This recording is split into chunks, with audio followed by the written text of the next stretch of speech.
everybody. Day 63 of your evening news covering the war in Ukraine.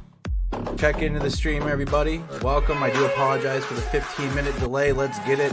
We'll be back after the short intro.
Everybody, welcome back to another night of coverage of war in Ukraine. I'm your host, Andrew Mercado. Welcome to Mercado Media. Like the video on the channel if you haven't, and make sure you're subscribed. Shout out to all of our members and everybody sending super chats and super stickers during the live stream. Thank you, everybody, for your support. So let's get into it. Explosions in Kherson late in the evening on April 27th. There were so many of them that locals could not count their number, and we'll go into that. And if you guys want to look at the map on the screen here, I'll show you exactly where Kherson is. So there's been increased activity in the city of Kherson, which is to the southeast of Mykolaiv. Another thing is, hey, everybody just say, what's up in the chat. All right, everybody drop a what's up in the chat. We'll do a city-state check-in like a half hour or so. Just say what's up. All right, city of Kherson. Here it is on the full screen. All right. Russian-occupied city of Kherson. After the explosions in the area of Kherson TV tower, the Russian TV channels in the city stopped working, and we'll be going through video of that as well. All right. Indonesian president invites Zelensky to the G20 summit. During a phone conversation on April 27th, Joko Widodo invited President Volodymyr Zelensky to take part in the G20 summit being hosted by Indonesia in November. Governor, Russia uses white phosphorus bombs again. Russia attacked Avdiivka with white phosphorus bombs, hitting the area near a chemical plant on April 26th and the town center on the morning of April 27th, according to Pavlo Kyrylenko, the governor of Donetsk Oblast. Using such bombs against civilians is prohibited by the Geneva Conventions.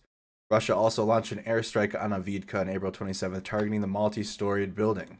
At least one person is injured, according to Kyrylenko. Hey everybody, hey Frog Universe, how you doing? Sonia, hey Sue, Josh Overholzer, hey Cheryl, hey how you doing? Courtney, hey Lisa, hey DJ Alrad, hey Maria, Mike T, how you doing? Pete F, Daniel. All right, get the stream out there, y'all. Thank you for commenting. Like the video again if you haven't. I didn't read this. Yeah, Gazprom Bank executive leaves Russia to defend Ukraine. Ex-Gazprom Bank vice president, Ukraine-born Igor Volodymyr said in an interview with the Insider on April 27th that he intends to join Ukraine's territorial defense. Russian forces violently dispersed crowds, injured protesters at pro-Ukrainian rally in Kherson. Russian forces reportedly used tear gas and stun grenades against demonstrators protesting against Russia's temporary occupation of Kherson on April 27th. 4 people were injured. Norway to allocate $44 million to buy weapons for Ukraine. Norwegian Prime Minister Jonas Gahr Store said on April 27th that the decision is part of a British-led initiative to purchase arms for Ukraine.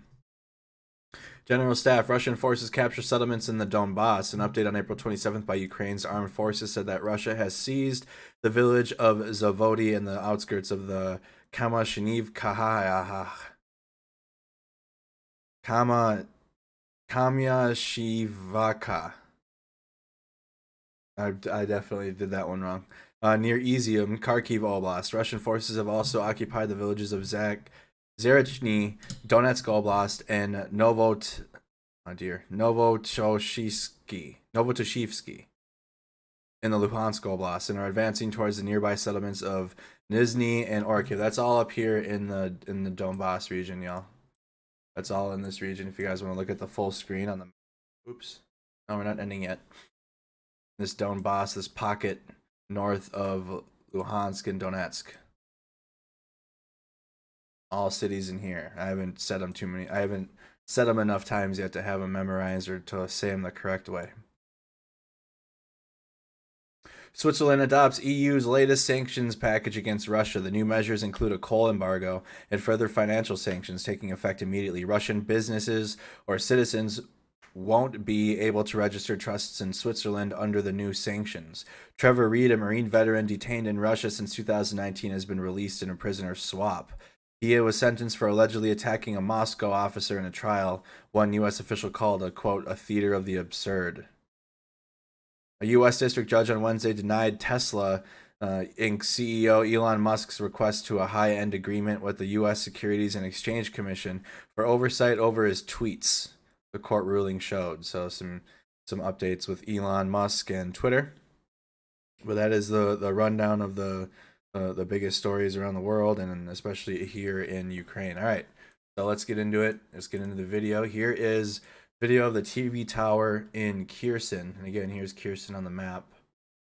If you guys have not seen the city of Kherson and where it is. All right, southeast of Mykolaiv. It's one of the port cities. It's a little bit inland, but it still is a port city. Okay, that was extremely loud. Apologies.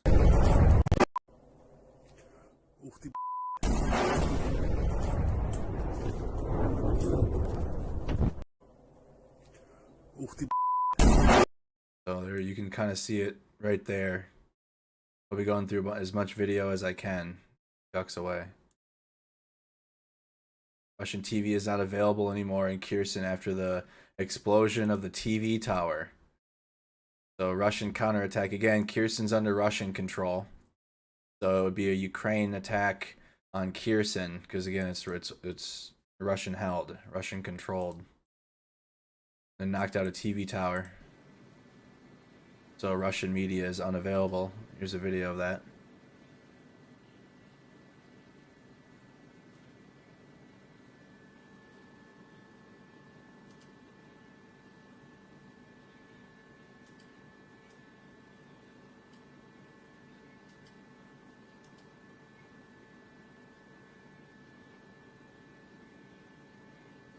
So flipping through some channels showing that the Russian Stations are knocked out. Amazing courage. A Russian-occupied Kherson. Ukrainians took the street today in a protest against occupation and in support of Ukraine. Russians are planning a bogus referendum to create a poxy Kherson Republic. So, guys, they're doing the exact same thing that they did, or they're going to attempt to. They, being Russia, or the Russia separatists, are doing the same thing that they did in Crimea, that they did in Donetsk, and that they're doing in Luhansk. All right, they're gonna do the same exact, or they're gonna attempt to do the same exact thing. So it seems their strategy is just to slowly take cities one by one now. All these people risk persecution, torture for their stance. So these are the protesters in the city of Kherson. Turn it down a little bit.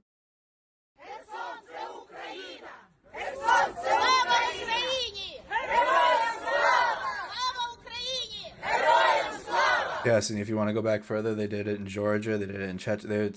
It's a pattern what Russia does.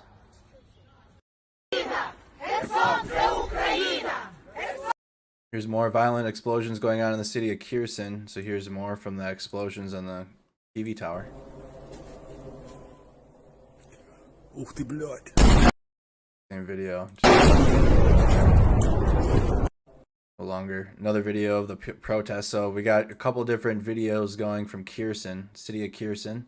You got the explosions on the TV tower, and then you have protest videos. So we're going to be going through both of those right now. Ребята, смотрите, вот так много людей у нас сегодня вышло на площадь. Это реальные херсонцы. Это те, кто против создания ХНР. Это те, кто против присоединения к оккупантам. Это вы еще... Да. Это вы еще учтите, что многие выехали с города. Thank you, Brittany.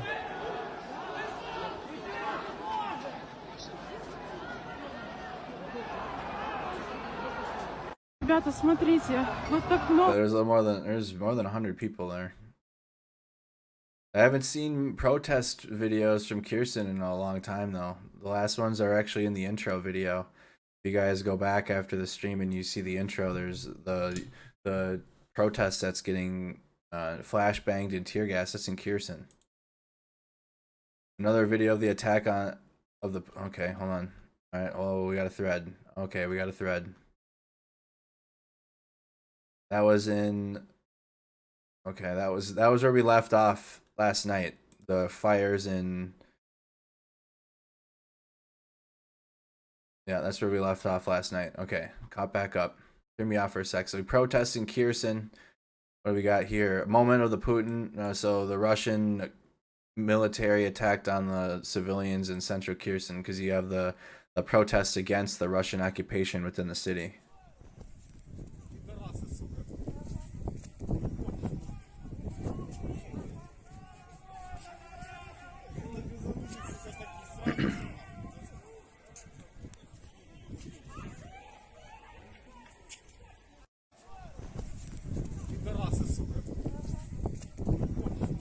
Can you guys hear me a little better now?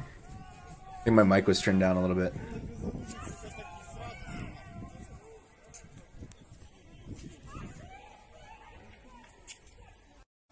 So more from the city of Kherson, so that's the same video there. Another video of the attack on the protesters in Kherson.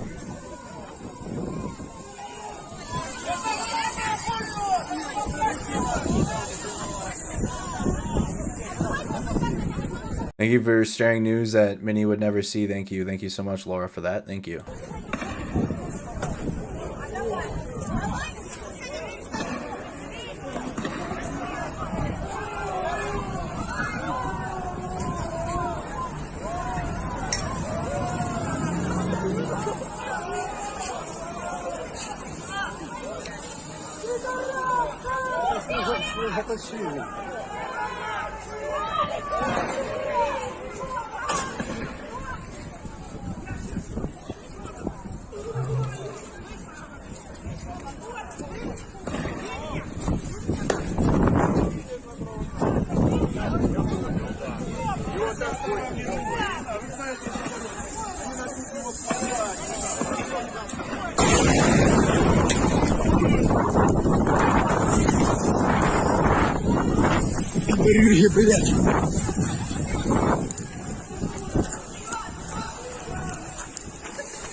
Protesting Kherson.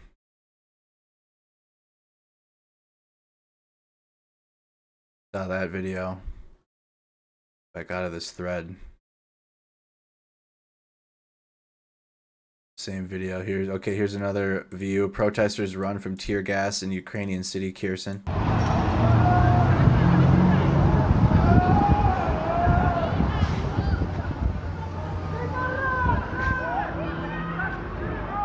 Yeah, that's some tear gas and less than lethals being used. It's less than lethals being used right now on the people.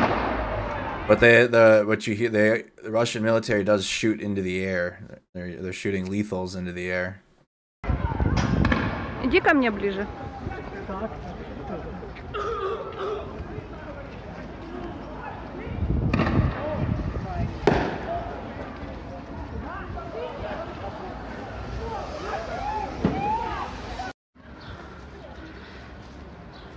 Alright. Oh, that's more video. It's not done yet. It's another angle.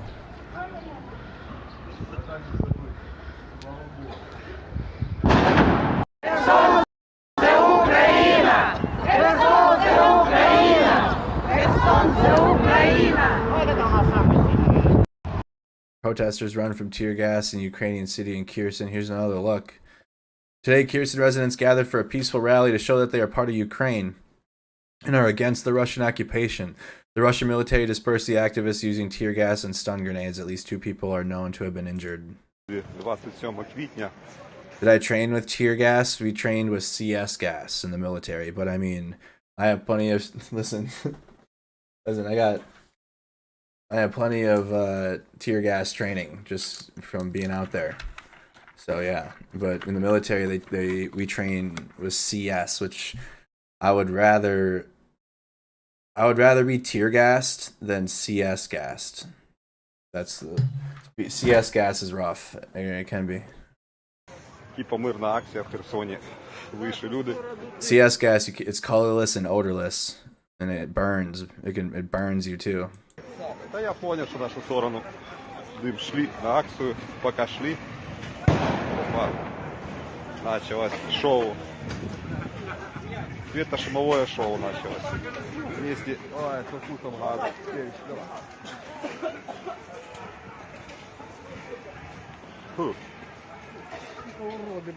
Сегодня анонсировали митинги, поїтинги.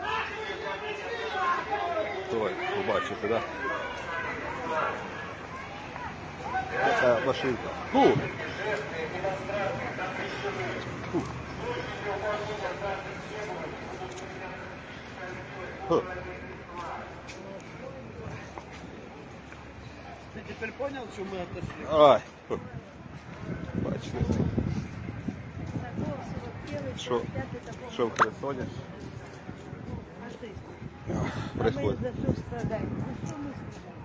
Фу, кошмар. Что-то ядовито. Опять надышались гадом.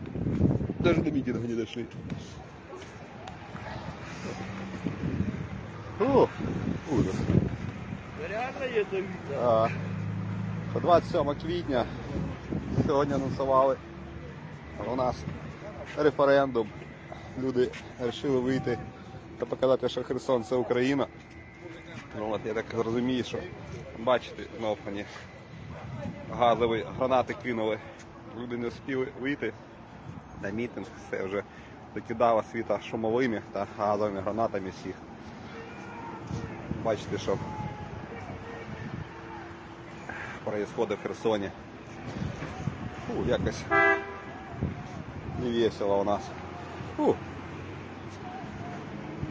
Ужас. CS clears your sinus. Yeah, it does, but I'd rather not have to go through it like that. This is still that same video. I'm trying to find any others.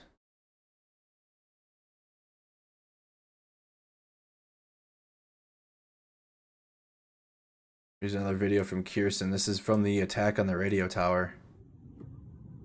So 2 events in Kherson. One, this missile strike from Ukraine onto the radio tower. Because again, Ukraine's hitting its own city because it's controlled by Russia. They control it. So Ukraine hit its own TV tower that Russia took over and was using as a propaganda piece. And they just had Russian state media playing. So Ukraine took out a TV tower in the city.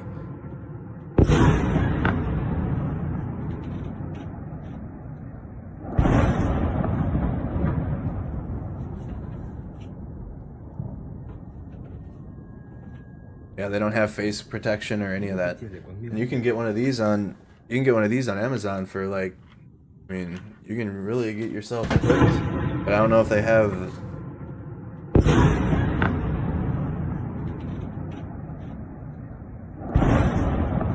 They don't have any like riot gear.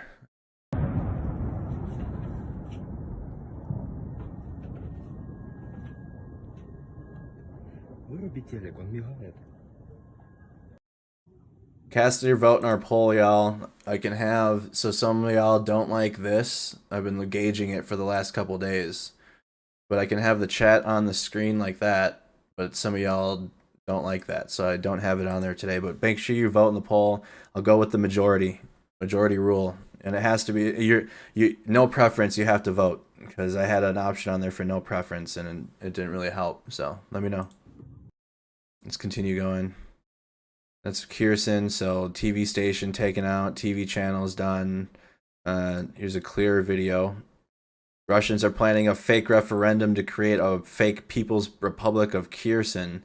People in Kherson have been steadily, massively, and bravely protesting against the Russian occupation with Ukrainian flags. Yes, they have. We've been seeing the city of Kherson protest since the beginning, but we haven't seen them as of late because the Russian military has been gassing them and tear gas flashbangs. Это те, кто против создания КНР, это те, кто против присоединения к оккупантам. Это вы еще... Да. Это вы еще учтите, что многие выехали с города.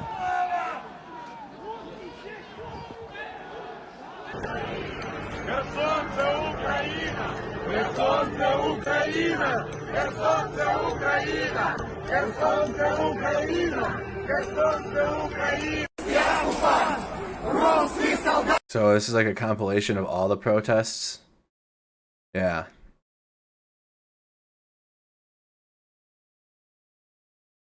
It's a compilation. So these ones we've seen before. The date. This is from the 23rd. This is from March 13th. So that's older. So the beginning one, this first portion of the video is from today. Это реальные херсонцы. This part. Это те, кто против создания КНР, это те, кто против присоединения к оккупантам. Это вы еще... Да. Это вы еще учтите, что многие выехали с города.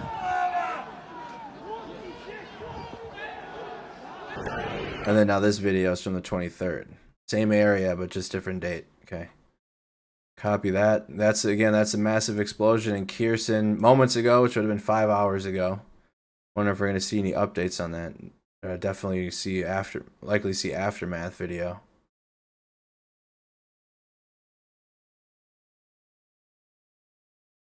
Likely to see aftermath video. How is everybody doing? Comment where you're tuned in from. What city, what state, where in the world you guys are watching from. We do have an Operator Starsky video.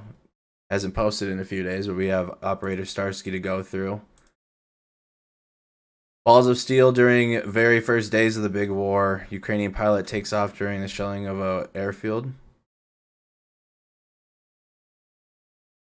So, okay, this is a video that came out, because there's going to be more videos now that come out from, it's wild to think it has only been 63 days since the invasion began, but there's video that hasn't been seen yet, so likely unseen video from the very first days of the war, keep in mind.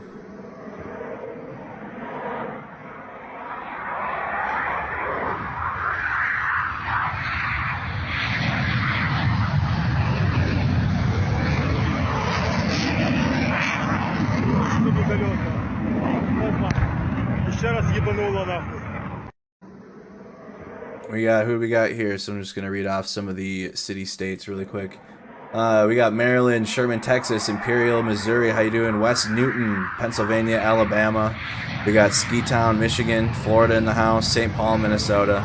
Watching from New York, Clinton, Tennessee. Good day from Adelaide, Australia. Thank you for your service and thank you for doing this from Hawaii. Thank you. Hello from Minneapolis. Welcome, welcome. Well, we're on a roll. Let's get an update from John. And we'll check on Mariupol if there's been any updates. Oh, here's the... Oh, shit. Okay, remember... Y'all, who was here when we looked into the Bushmasters that were being sent over? Here they are. Being used. Australian Bushmaster vehicles are already being used in Ukraine. Okay, music. Should have known.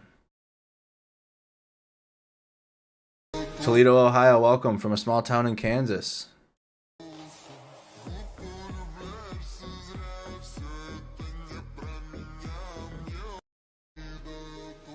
You got the Ukraine flag on the door.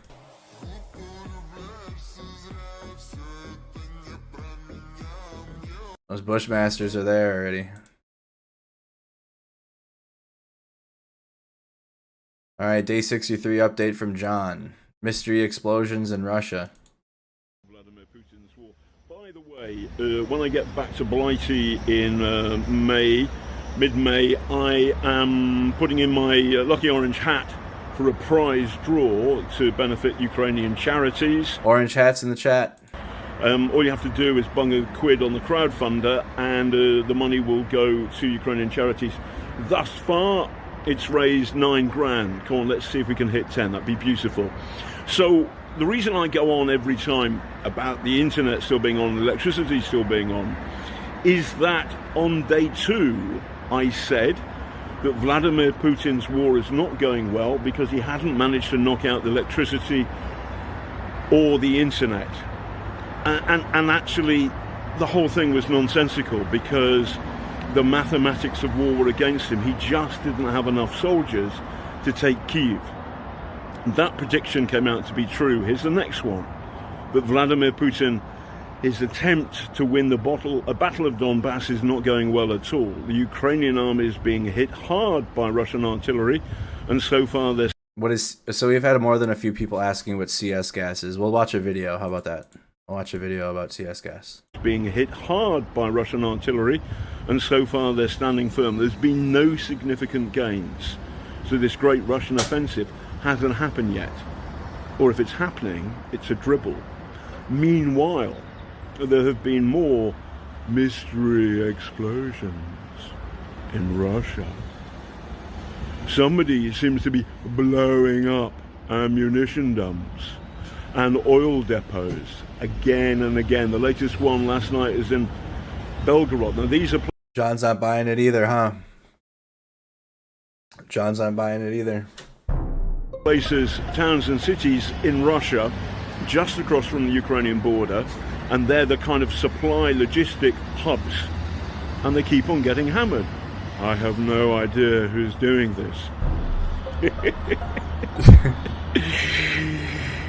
I've got a bit of an idea, but it's not good news for Vladimir Putin. His propaganda machine put out a ludicrous and silly video.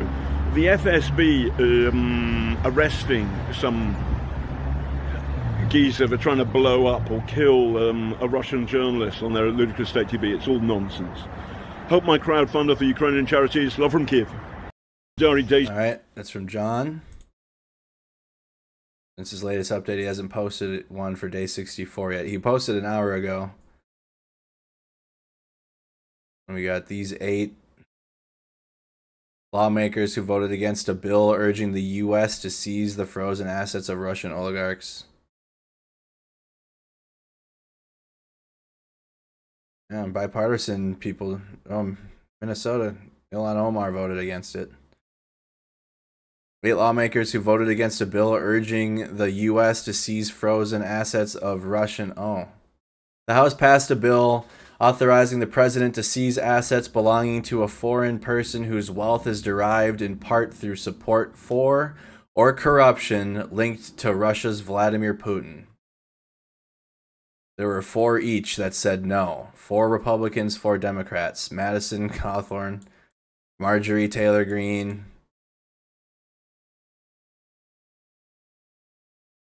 and then you got all of the politicians in the House that get attention for anything that they do. Interesting. On both sides. Look at Marjorie. You got Marge on there. Omar. Tlaib. Ocasio-Cortez. All of 8 of them voted no. Interesting. Interesting. The happy residents of Volnovakha enjoy life in a Russian world. Gas, electricity, water work is no more. Okay, it's probably a translation issue there. City is destroyed completely. So here's a video from the city of Volnovakha. Yeah. Look, that was an interesting group of people that agreed on something. Only 8 of them though. Just interesting. Где вы продукты берете? Продукты на рынке покупаем. Тяжело. С работой плохо. С работой еще полбеды. А вот как нам выживать, когда нету цивилизации, это жизнь. I'm not a fan of extremes, and I'm not a fan of Republicans or Democrats these days, so I hope that's alright. Hope you're not sensitive to that. I don't like any of them. Это вопрос. Нету ни света, ни воды, ни газа. Ничего нету, абсолютно. Как вы вообще сейчас живете? Вы всем подъездом объединены? Много вас осталось в доме? Нет, нас чуть-чуть осталось, но мы домами объединяемся. Девочка с соседнего дома, мы с этого, с красоты. Все вместе готовите, да? Да. Да. На костре.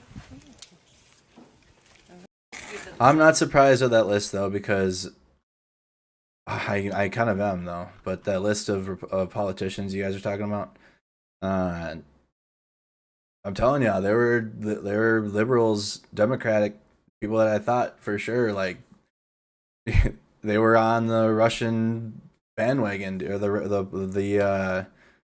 the talking points, and they were definitely not the Republican. And those were like regular people just on my Facebook list. So interesting. There's only 4 though, but keep in mind, look at most of the like majority. It was bipartisan, like yes, minus these 8. 214 Democrats said yeah, 233 Republicans said yeah. Interesting. Why would they vote no? It shows bipartisanship is possible for sure. Yeah, it is. They can do it. They can do it when they need to. They do. But I'm just, why would they vote no? And then this list of people is very interesting to me. Probably a different topic. United States conversations is annoying, so let's continue on. War in Ukraine. Might have to go to Starsky. There hasn't been too many videos coming out. I've been looking for updates in Mariupol. I've been looking for any type of updates in the situation there. Longer video showing Ukrainian artillery strikes on those Russian tanks and BMPs. So probably have a thread. Yep. Video reportedly of a Russian tank on fire. We got a super chat from Nora. Thank you so much. $10. That's what I'm saying. An interesting list of people voted no. Very, very slim minority though. It was only 8 people voted no. All of them, 214 and then 203.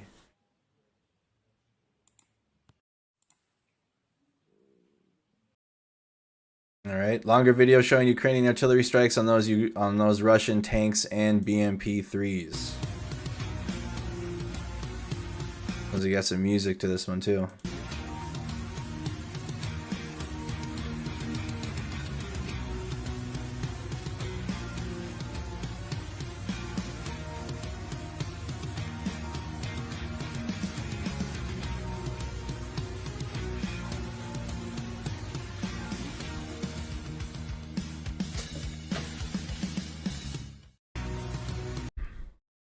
Continuing on.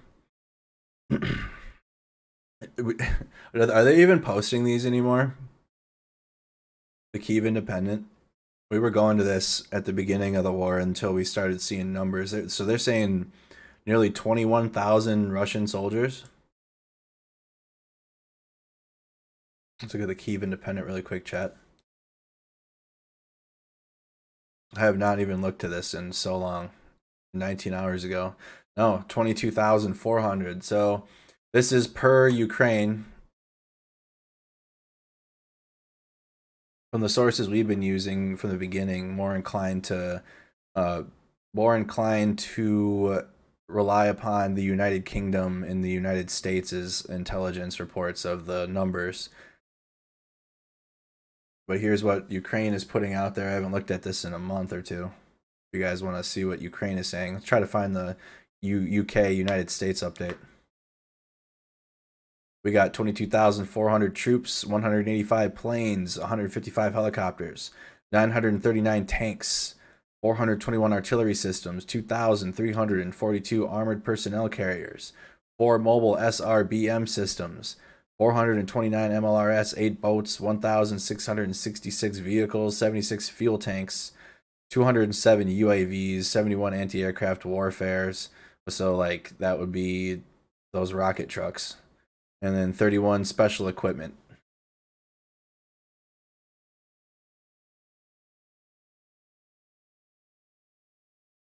Russia's losses as of the 27th per Ukraine.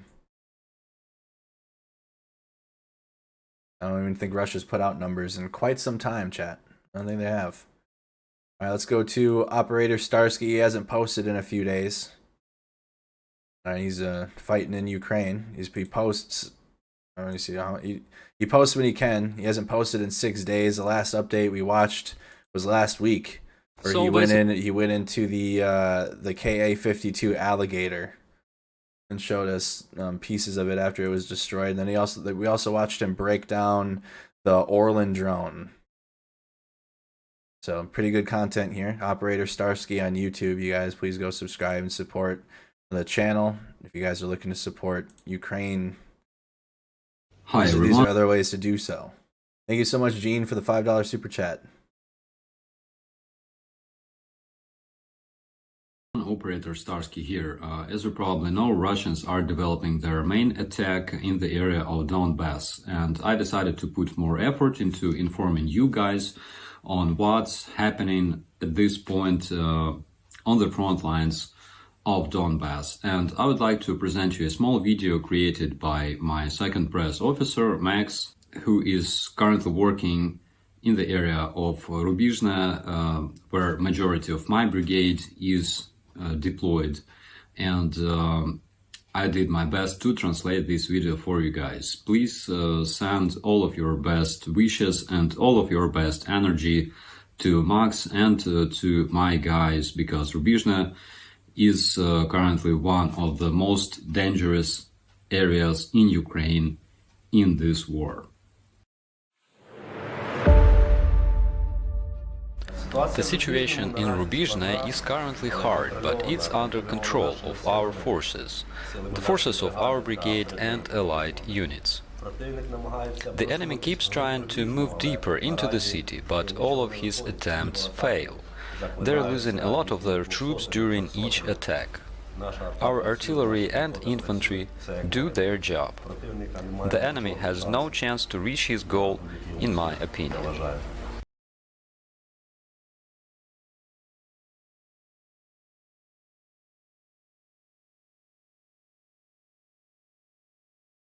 So again, this is the interview from hell, Rubinzine, Donbass. Let's look up the location really quick. You guys get an idea of where this is in the map.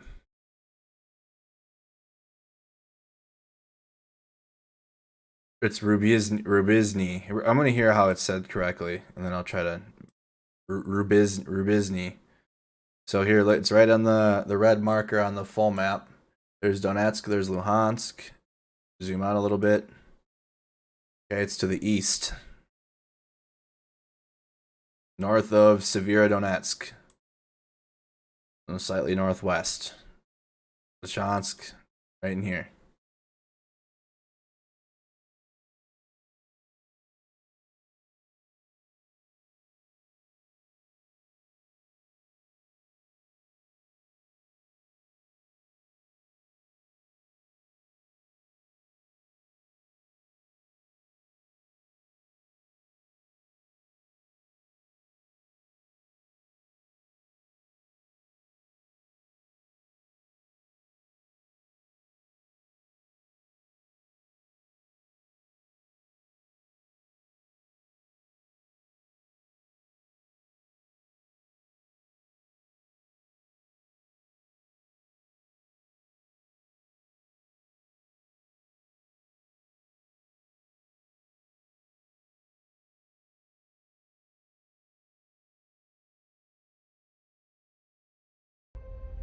The city of Rubizhne is currently destroyed by 50–60%.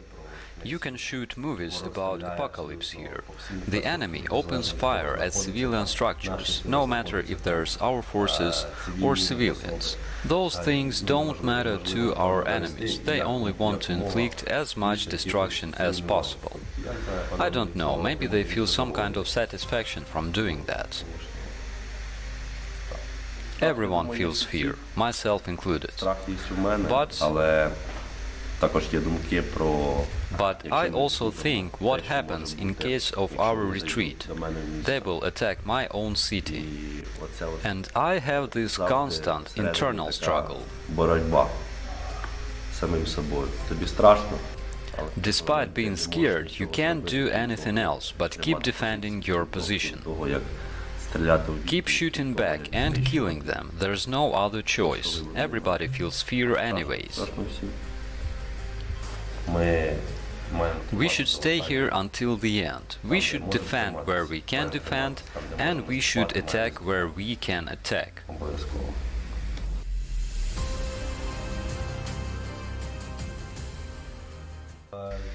As a javelin operator, I must say it's a very efficient anti-tank weapon. The enemy tanks burn really well, and they have no chance due to my weapon.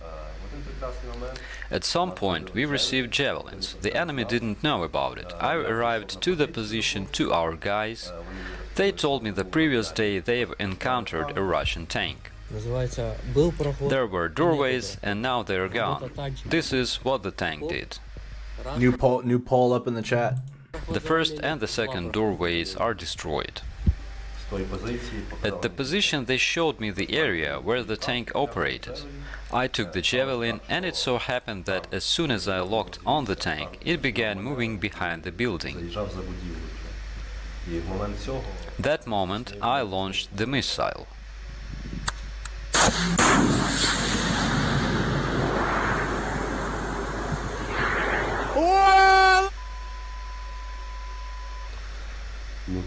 It was really cool. Such a mix of emotions. Those tanks were bringing us plenty of troubles. And then I've been told that I've hit it. All the people, even those on the other spans of the front line, who learned about destruction of the tank by our javelin, felt really motivated. The information of so-called liberation of city of Rubizhne spread by Russian media was a fake, according to Chief of Military Administration Sergei Haidai. To me, it looks like some kind of informational attack, because enemy is pretending they have captured the city in order to show at least some result of their work. They're losing a lot of men, as well as their vehicles that burn very well, and no military goal have been reached so far.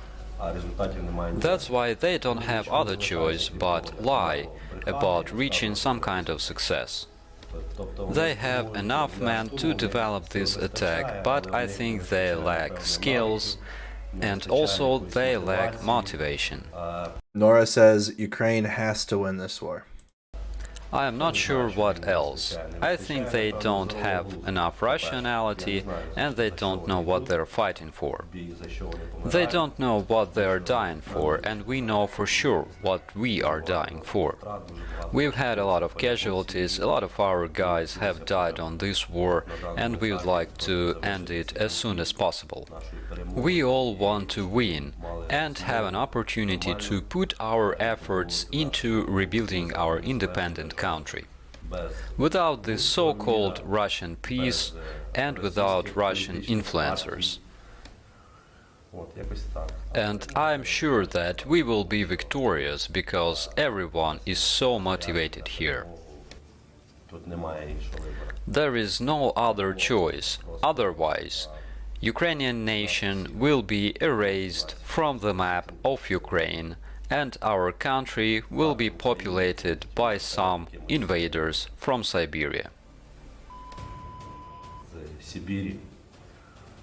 We should win in order to avoid this, and I'm sure we will. Just one day prior to our deployment, I got married and my wife comes from Luhansk region. Her parents and relatives live on the occupied territories and they support Ukraine. They are waiting for the day when those territories are liberated by Ukrainian forces.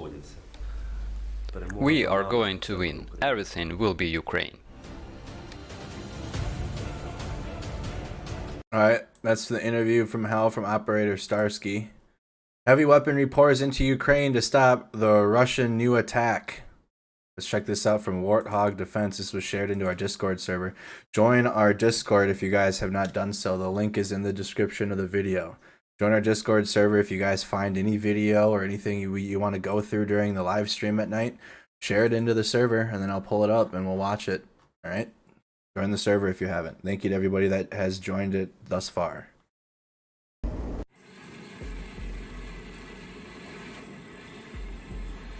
Western countries are rushing heavy weaponry to Ukraine as the war enters what promises to be a deadly and potentially protracted new phase. Those deliveries are coming amid increasingly desperate pleas from Ukrainian battlefield commanders as they endure withering Russian artillery and rocket fire that could last weeks or months. Over the past 2 weeks, the Biden administration began shipping out $1.2 billion worth of howitzers, around 200,000 artillery rounds, armored vehicles, counter-battery radars, and experimental new armed drones capable of flying into targets. The deliveries are a significant advance from the small arms and Javelin anti-tank armor shipments that dominated the first 8 weeks of fighting, and which helped stave off Russian thrust toward the capital of Kiev in the early days of the invasion. See full coverage on link in the description. Hold on.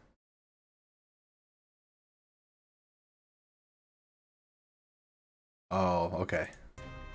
On Friday, France and Canada unveiled new plans to send long-range artillery systems for the first time, and the UK is looking to backfill heavy armor to Poland as Warsaw contemplates sending Polish tanks to Ukraine. On Sunday, during a surprise trip to Kiev by Secretary of State Anthony Blinken and Defense Secretary Lloyd Austin, the U.S. announced more than $300 million in foreign military financing to allow Ukraine to purchase more sophisticated weapons, along with an additional $165 million for ammunition. The rapid shift in aid reflects the recognition that the new fight will likely be dominated by artillery barrages and tank battles as infantry units square off over the flat fields of eastern Ukraine. But getting these new weapons to the front quickly will prove critical in the coming days. As the war changes its character, a wave of Russian steel has been taking aim at Ukrainian units holding the line north of the besieged city of Mariupol, where a few hundred troops continue to make a last desperate stand on the grounds of the Azovstal steel plant. This video is from a couple weeks ago now. Miles north of the city, First Lieutenant Ivan Skurytovsky, serving in the 25th Airborne Brigade, said that help needs to come immediately. The situation is very bad. Russian forces are using scorched earth tactics, the 31-year-old married father of 2 said via text. They simply destroy everything with artillery, shelling day and night, he said via text. He fears that if reinforcements in the form of manpower and heavy weaponry, particularly air support, don't arrive in the next few days, his troops could find themselves in the same position as those in Mariupol. Skurytovsky described his soldiers' situation as very desperate. War of attrition. Been saying it since the beginning. There's keep it going as long as they can through propaganda or in terms of Russia, and keep it going. Scorched earth tactics, killing civilians, just random rocket barrages. The Russia's goal is just to keep it going as long as they can. I don't know how much strength we will have, he said, adding that the troops under his command around the city of Avdiivka near Donetsk have gone without rest since the start of the war. At least 13 of them have been wounded in recent weeks, he said, and they are running dangerously low on ammunition, reduced to rationing bullets. Ukrainian officials have been calling for heavy weapons and jet fighters since the Feb 24 Russian invasion, but the Kremlin's decision to pull its troops from around the capital of Kiev and make one concerted push in the east and south has clearly caught the attention of Western powers. Russian forces appear to be positioning for a pincer movement launched from the north and south that would trap at least 30,000 Ukrainian troops in the east and possibly cut them off from resupply. As for now, weapons and aid are getting through, but as this new, more destructive phase of the Russian assault begins, counterattacking from a distance will likely be key to Ukrainian success. Artillery has been a critical piece in the Ukrainian resistance thus far in the war. and volunteer units have effectively used commercial and homemade drones to spot Russian positions and walk in accurate artillery strikes on armored columns. Along with the howitzers and armored vehicles, the U.S. is also sending a new capability. The new package includes 121 Phoenix Ghost drones that can fly for 6 hours, including at night, spotting Russian positions before being flown into a target, where an embedded warhead will detonate. The drones have only been developed and built over the past several months, and the Ukrainian troops about to fly them will be the first ever to put them to use on the battlefield. Loitering munitions can be a significant advantage though, and the Ukrainians have proven themselves to be pretty adaptable and creative. They could make a real difference. Rob Lee, a military analyst and a senior fellow in the Foreign Policy Research Institute's Eurasia program. France announced it was supplying several Caesar self-propelled howitzers to Ukraine, and it's now training 40 Ukrainian soldiers in France on how to use the powerful guns mounted on the back of a 6-wheeled truck. British Prime Minister Boris Johnson also suggested Friday that his government is considering a deal that would send British tanks to Poland if Warsaw decides to send some of its Soviet-era T-72 tanks to Ukraine. Poland will be following the lead of the Czech Republic, which recently supplied some of its own T-72s, which the Ukrainians know how to operate. The Kremlin has repeatedly threatened to hit the convoys of trucks coming across the Polish border full of weapons, which now includes, or are about to include, much larger cargo loads, including cannons, large armored vehicles, and spare parts for Ukrainian MiG fighters. This is why I feel, again, opinion time. So people are like, why do you feel that Russia wants to keep the war going as long as possible? Well, because Ukraine is reliant upon foreign help right now. And as long as the foreign help is coming through, Ukraine's able to fight for itself. But what if, like, the United States doesn't approve another 400 billion or 800 billion? What's the number? I think it's 800 billion.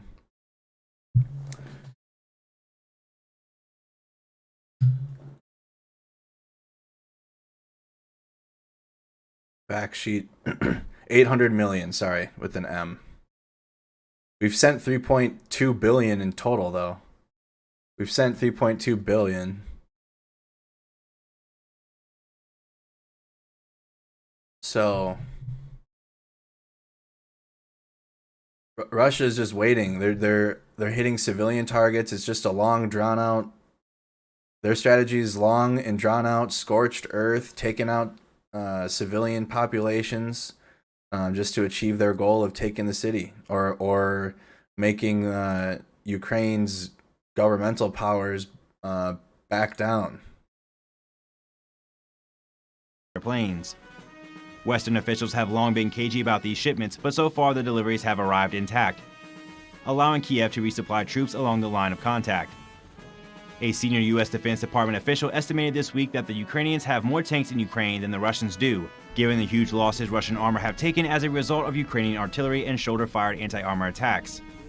2 weeks ago, Ukrainian forces armed with anti-tank American Javelin missiles and British in-laws surprised the world when they forced a Russian retreat in the battle for Kiev. But if the Ukrainians had the upper hand in fights that unfolded in densely populated suburbs of the capital, the Russian army, with its deep supply of heavy guns that can be fired at a distance and self-propelled artillery that can move easily and more freely over wide open fields, has an early advantage in the eastern steppe.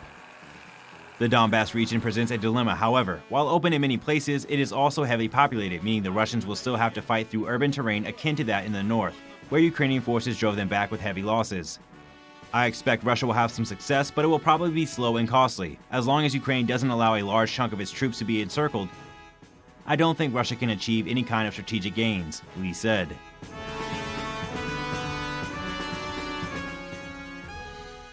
Right, but I know we were spending that much a day in Afghanistan, but there was U.S. interest there.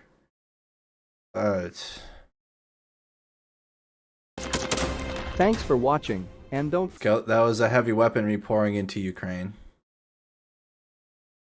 Another video we got here in Belgorod: remains of Russian vehicles destroyed by a Stork 100. Belgorod: remains of Russian vehicles discovered. Or they were discovered, not destroyed. Forces discovered the Russian territory full of damaged Russian army vehicles. The Ukrainian reconnaissance drone Stork 100 captured the footage of the cluster of destroyed vehicles near the Russian village of Golovchino in the Belgorod region. There were no military vehicles in the town of Golovchino prior to Russia's full-scale invasion of Ukraine. When the failed Russian offensive began in March, the wrecked equipment began to appear in the region.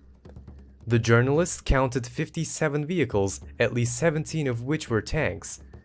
There are also at least 7 self-propelled artillery units, armored combat vehicles, bridge builders, and 2 repair and evacuation vehicles in the cemetery. According to IISS specialist Joseph Dempsey, the territory suggests that it may be used to repair damaged Russian equipment. He claims that the occupiers can restore certain equipment and disassemble others for spare components. The fact that these tanks stayed in Golovchino indicates that they have no value for Russia.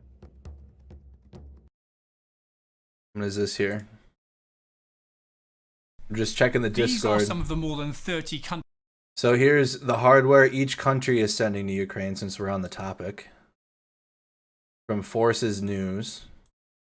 That have now provided military assistance to Ukraine. The sheer amount of military kit being sent is quite staggering. The US announced last week it's sending $800 million of arms, including self-propelled howitzers, armoured vehicles, and Soviet-era Mi-17 helicopters whisked out of Afghanistan, and more is on the way. The Pentagon is also reported to be sending Russian-built MiG-29 fighters, part of a batch it bought from Moldova back in 1997 to stop them being sold to Iran. Analysts think some will be flown in combat, while others will be broken for spare parts to keep Ukraine's air force in the fight. Russian aircraft, in principle, can outgun Ukrainian aircraft, even the full... If the link isn't working too, it's a public server. Just search Snack Squad in the search bar. You'll see it. You'll see the Mercado Media logo and then the Snack Squad logo. Search Snack Squad on Discord if you're looking for it. ...that the Ukrainians may get. But nevertheless, there is something to be said for having a bigger number of aircraft, because the Russians aren't flying their aircraft particularly well, and they're not flying in particularly coordinated ways. So although the Ukrainians are either equal or can be outmatched by some of the Russian aircraft, it will still make quite a difference, because they've kept their airspace open over 2 months. If they had more aircraft, who's to say they can't keep it more or less open for a longer period during the duration of this war? Norway is another country sending more weapons. It's already provided 4,000 anti-tank missiles. Now it's also dispatched 100 of its Mistral short-range air defence missiles. In fact, you name it, countries are sending it. Amongst other things, Belgium has provided thousands of automatic rifles and machine guns. Finland has sent all-important rations to keep Ukraine's troops fed and watered. And the Czechs have sent Soviet-era tanks and infantry fighting vehicles. Japan has sent Ukraine bulletproof vests and winter uniforms, while Spain has dispatched more than 1,000 grenade launchers and 20 tons of medical supplies. Even South Korea has donated military equipment and uniforms. Canada has also sent a lot of weaponry, including rocket launchers and grenades, plus $1 million to help Ukraine buy commercial satellite imagery to map the battlefield. Ottawa is now promising even more heavy artillery. Even traditionally neutral Sweden has provided 10,000 anti-tank weapons. The Netherlands have given all of their PZH 2000s, the Panzerhaubitze tracked howitzer, which is the best in the world. Longest range, it outranges the Russian systems, it's got a rapid rate of fire. If the Ukrainians had enough of that, they could really make a difference. They could really make a dent in this artillery dominance, which the Russians have on the battlefield itself in the Donbass. But they need, as it were, hundreds of items, not dozens of items, and it's got to get literally about 1,200 kilometers from the Polish border into the battle region, whereas the Russians have only got to bring their stuff 300 kilometers. So the artillery duel will be key to this equipment competition, and at the moment the Ukrainians need much more artillery and all the things that go with it, and the range finding systems, the drones that allow for range finding, and the battlefield radars, which are able to pinpoint for counter battery fire. All of those things they need, and they need them very, very quickly. The chat, you guys think that Russia's going to keep this strategy going of they're literally in the east, they're taking like one building at a time, or like one house, they're going one house at a time, but they are taking piece by piece. Do you think that Russia's going to continue doing this for weeks or months to come, or do you think that they are gearing up for like a second push, or a big second, and the president of Ukraine and even me, I mean, like a week ago, said that the second offensive had started. Just I went off of what the president had said, but I mean, even just after a week after that now, or a little over a week, it seems like they're still preparing, or like something is brewing in Ukraine still. I know the bigger picture that's brewing in terms of countries joining NATO and Sweden and Finland joining, but for the micro, if you will, inside of Ukraine, do you think that they're gearing up for like a second blitzkrieg attempt? So maybe that'll be the next poll in the chat. Are they preparing for a second blitzkrieg attempt, or are they gonna keep this long drawn out war that they're doing right now? The UK, of course, has been one of the biggest providers, sending anti-tank weapons, javelins and anti-ship missiles, and now promising to send Storm anti-aircraft vehicles as well that can fire Starstreak, a highly effective laser-guided surface-to-air system. Germany too is upping its supplies. Along with Strela anti-aircraft missiles, it's now sending a large consignment of armoured vehicles. This evolving battle in the Donbass will reveal whether this is enough for Ukraine to hold the line, or whether, even faced with this firepower, Putin's army will prevail. If you enjoyed this video, don't forget to like and subscribe. The hardware each country is sending. Here's another video. Germany now says it will, for the first time and after weeks of internal strife and harsh international... Some more information on that. So we watched some yesterday on this Panzer tank that's like an AA gun, essentially, but from Germany sending this. Thank you so much for the super chat, Lynette. Criticism sent some anti-aircraft weapon systems to Ukraine to help fight off Russia's invasion. Defense Minister Christina Lambrecht made the announcement at a meeting of defense and military leaders on Tuesday in Ramstein here in Germany.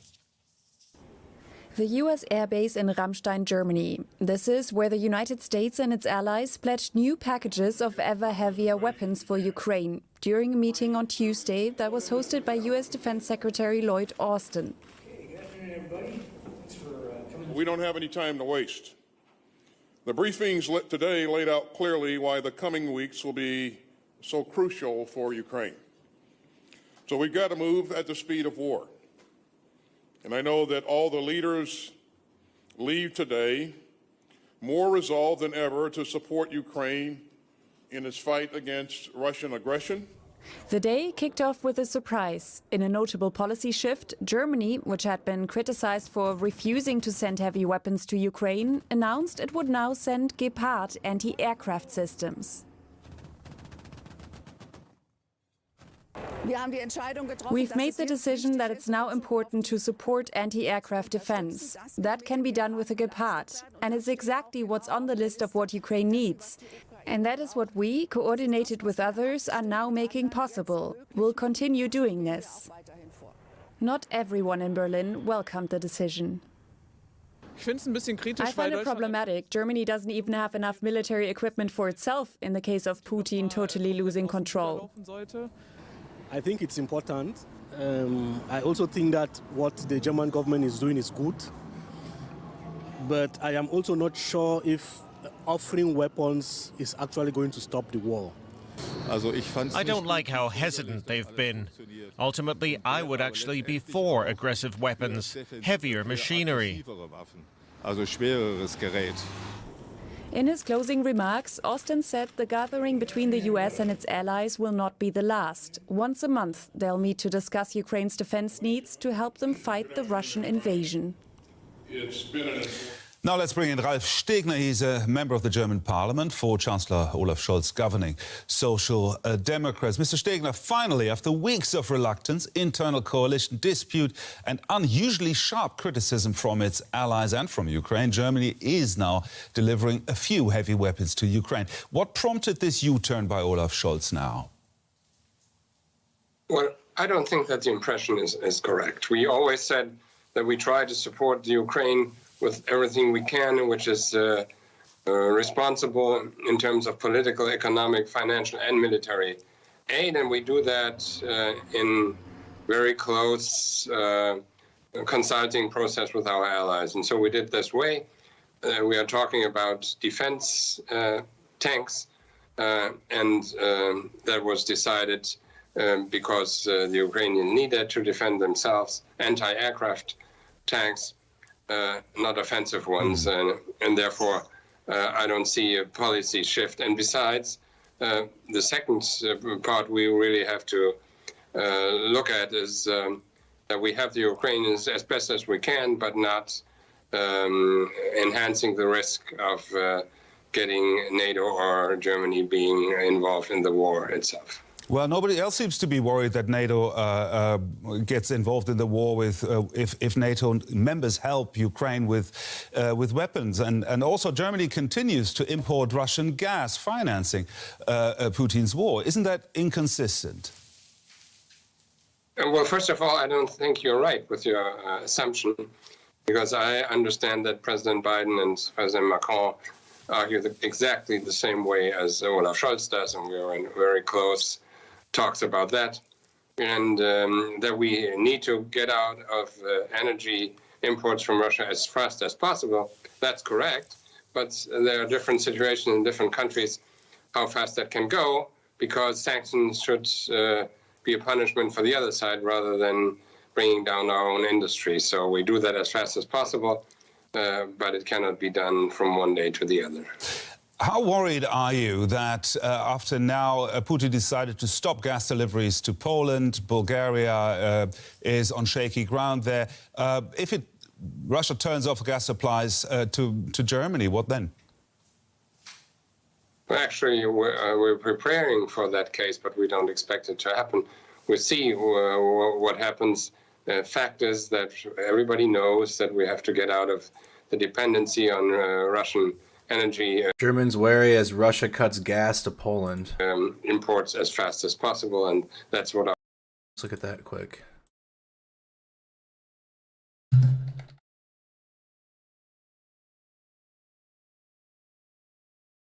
Europe decries blackmail as Russia cuts gas to Poland and Bulgaria. Russian gas, okay. Russia's Gazprom cut Poland and Bulgaria off from its gas on Wednesday for refusing to pay in rubles, and threatened to do the same to others, cranking up retaliation for Western sanctions imposed for Moscow's invasion of Ukraine. Gas prices soared on fears that more states could be hit, notably Germany. That's why Germany is freaking out. Europe's biggest economy, which last year brought more than half its gas from Russia. Also keep in mind Germany's defense spending, that they haven't spent this much. How much? Hold on, let's look that up. Germany military.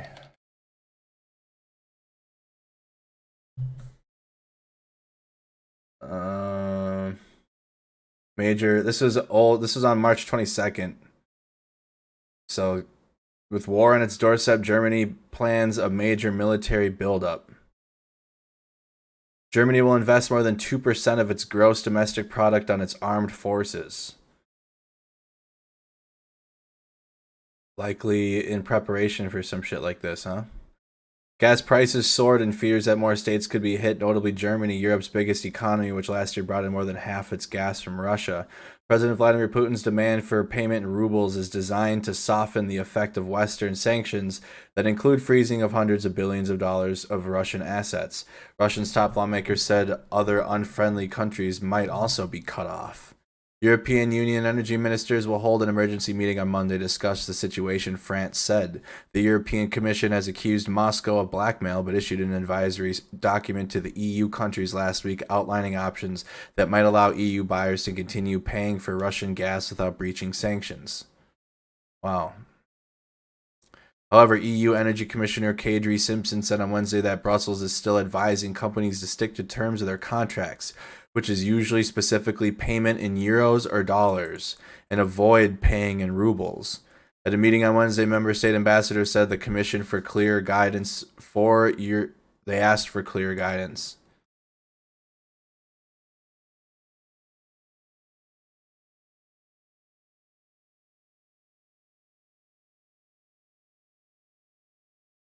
The Kremlin, which casts sanctions by the United States and Europe as acts of the economic war, said on Tuesday that Gazprom was implementing Putin's decree and halting supplies to Bulgaria's Bulgargaz and Poland's PGNiG due to absence of payments in rubles. Poland at the forefront of Poland at the forefront of efforts to supply Ukraine's military with equipment to fighting and invading Russian forces, and Bulgaria both said Gazprom was in breach of contract. We will not succumb to such blackmail, Bulgarian Prime Minister Kirill Petkov said. Russia gas payment system involving opening accounts at Gazprom Bank, where payments in euros or dollars will be converted to rubles, does not offer some wiggle room that might allow gas purchases to continue. In its advisory note, the Commission said that if buyers of Russian gas confirmed payment was complete once they had deposited euros, as opposed to later when the euros were converted to rubles, that would not breach sanctions.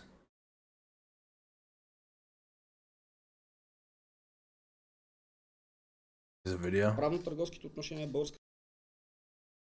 Russia's decision to halt Gazprom's gas supplies to Poland and Bulgaria over their failure to pay in rubles has been denounced as blackmail by European Union leaders.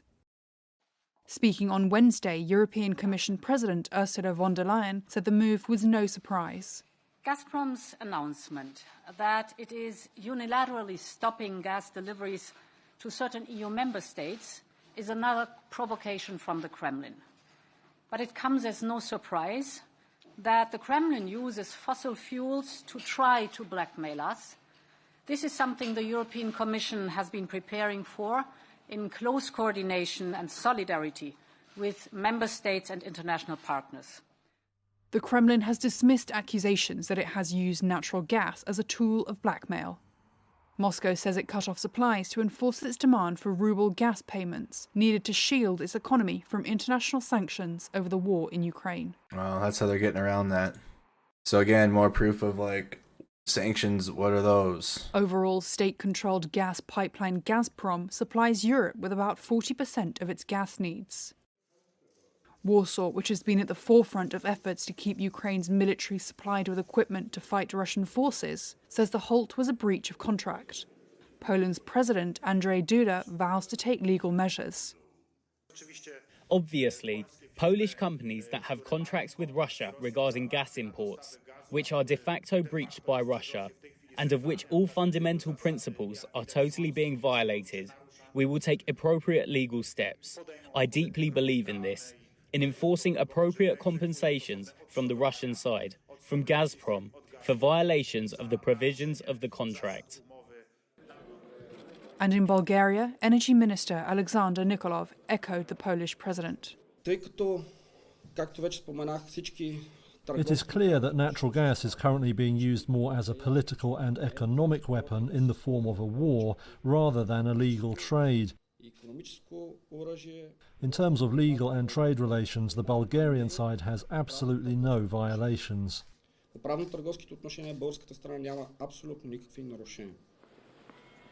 Bulgaria, which relies on Russia for about 90% of its gas imports, said it would not hold talks to renew its Gazprom deal. There are fears more states could be hit, in particular Germany, which relied on Russia for more than 50% of its gas in 2021. Gazprom has also warned that if fuel transiting via Polish and Bulgarian pipelines to neighbouring countries was siphoned off illegally, it would be cut.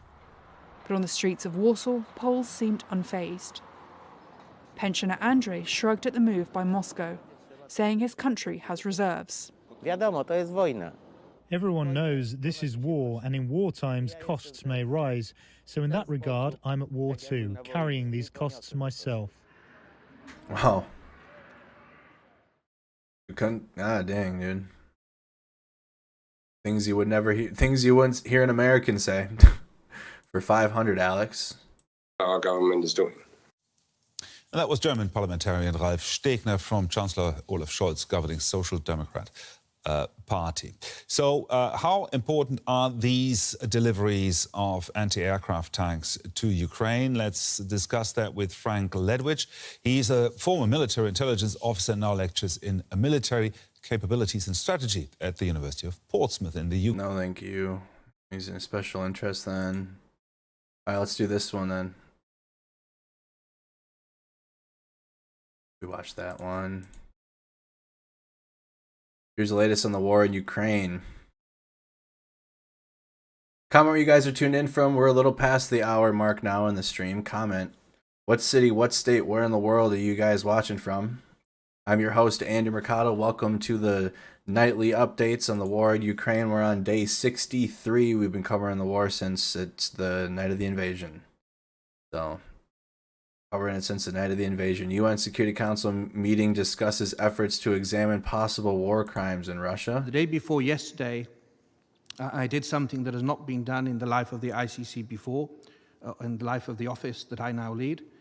I signed an agreement to join a JIT, a joint investigation team with Ukraine, with Poland, and with Lithuania. I've seen refugees, largely women and children, this caravan of people with their plastic bags and their bags crossing on foot into Poland. And of course, I've seen body bags and other evidence of killings, and we need to find out how did people die and who did it, and then insist on accountability. It's a critical juncture. The implications, as I said at the outset, are profound in Ukraine, but they extend beyond Ukraine. It's a time to cling to the law. It is a time to uphold the law. If we don't cling with the greatest of respect to the law in this moment, we will be left with nothing to cling to except despair. All right, that's from the... Oops, excuse me. How do I get out of this? The day before yesterday... Oh, dear. Apologies. I did something that has not been From done. the Chief Prosecutor from the International Criminal Court. UN Security Council meeting discusses efforts to examine possible war crimes by Russia. So who do we got in here? We have Houston, Texas in the chat. We got Virginia, Pennsylvania. We got Tacoma, Washington, Canada. Florence, Oregon. Welcome. St. Paul, Minnesota. From Plymouth, Pennsylvania. Ray G. How you doing? From Perth, Australia. Perth, Australia. We got a lot of viewers from Perth, Australia. Welcome. Who else we got here? We got Minnesota, Long Island, New York, Oregon, Kansas City, Toronto, Ontario, Sturgeon County, Alberta. Welcome to the stream. Kansas in the house. Thank you, Andrew, for this coverage. Thank you so much for your support. Hello from Lithuania. I'm looking for a specific channel. I can never... I think it's like... Or comic. So I haven't watched Rob yet today.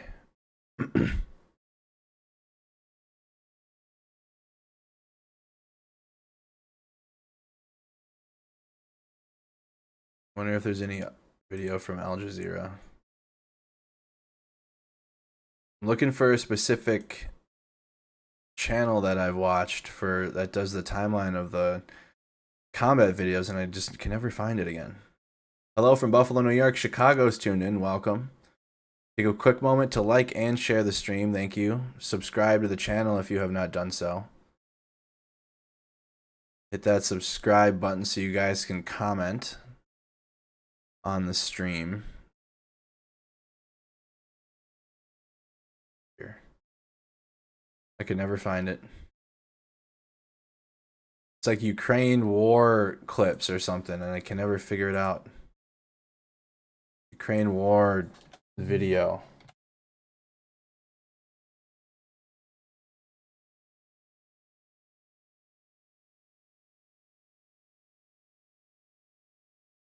Southern California, Ontario, California, welcome. Yeah, we'll watch Speak the Truth in a little bit here. We'll get to Speak the Truth. We always watch his updates towards the end.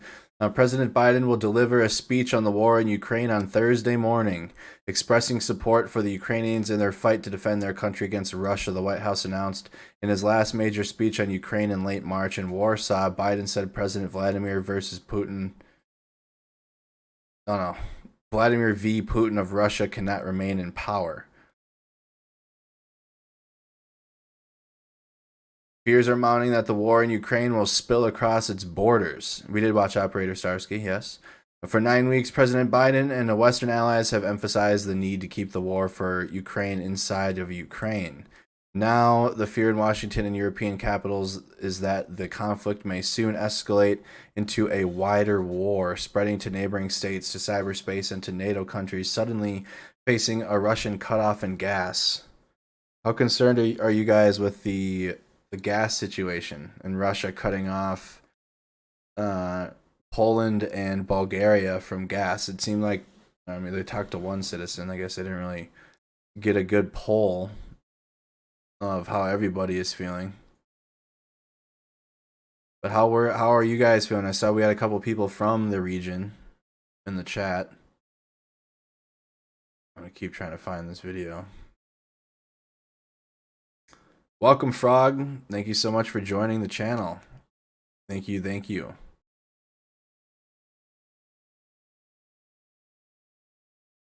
Someone shared it to the Discord like a couple weeks or like a week ago, and I can never find it now.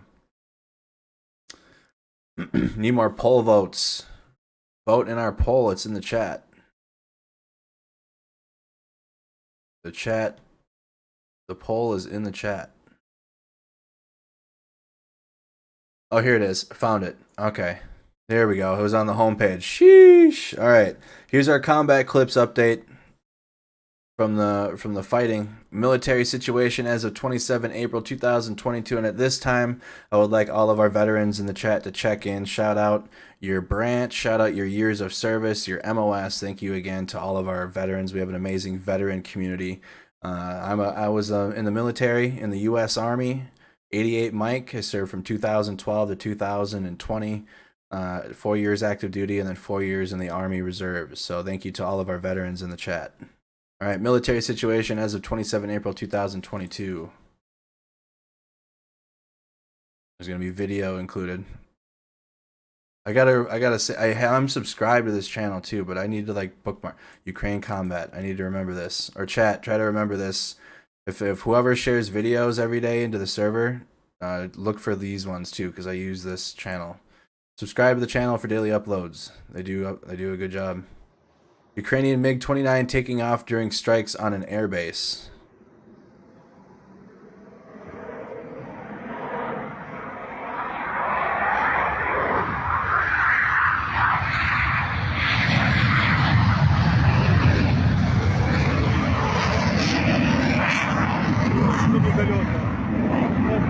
So this is how we start. We saw this part at the beginning of the stream. Ammunition depot exploding in separatist-controlled Ermino district in the Luhansk region. I know I can't find it in my viewing history.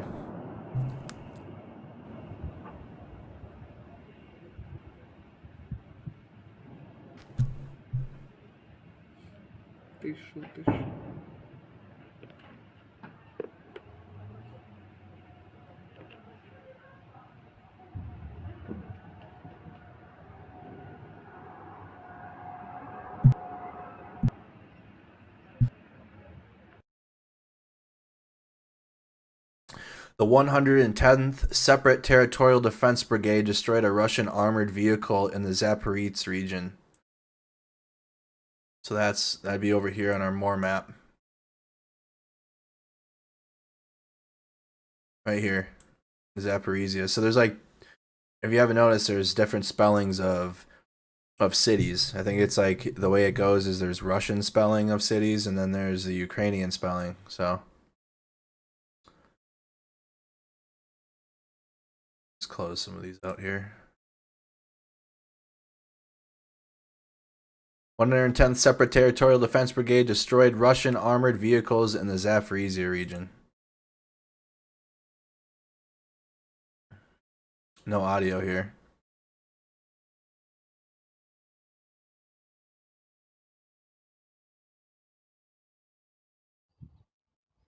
The Russian Federation announced another fire and explosions at an ammunition depot, Belgorod region. Belgorod is here on the map. It's the next biggest city next to Kharkiv. Kharkiv is to the east of Ukraine, Belgorod southwest of Russia. All right, it's right there. This is Russia, Ukraine.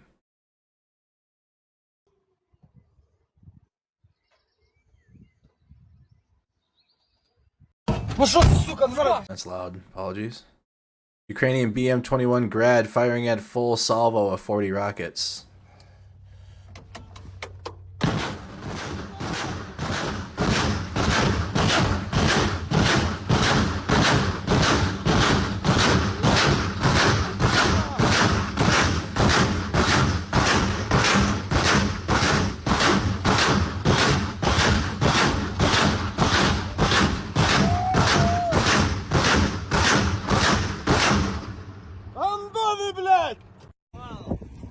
POV of Ukrainian troops as they are shelled by Russian forces in eastern Ukraine.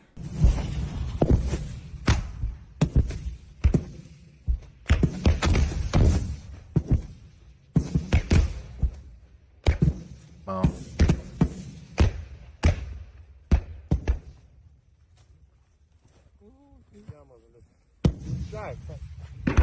Terrifying there.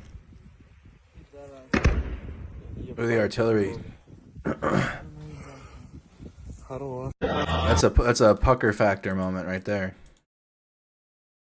Major pucker factor here.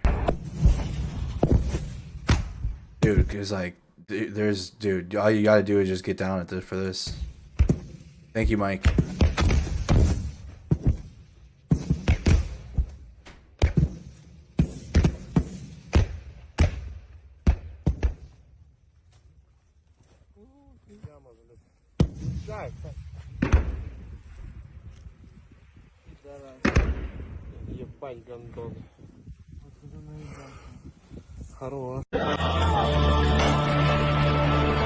Kadriovites fighting in the Donbass.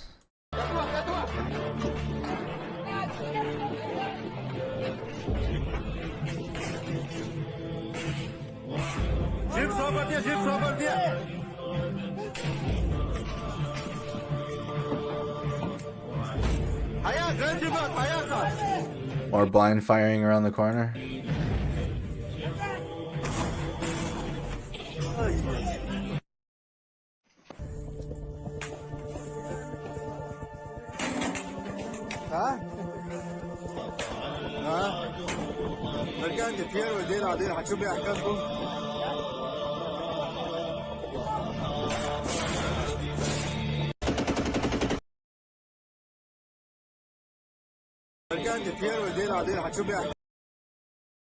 Fuck, hold on.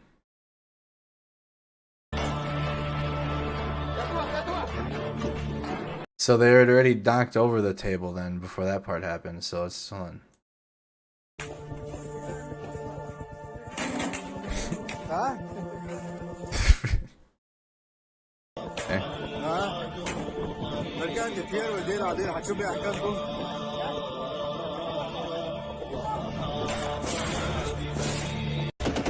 At the end, you do hear some type of return fire. It sounds like, I don't know. They knocked over that table though for the video. Oh my god, dude! Just for the intensity. Now back some.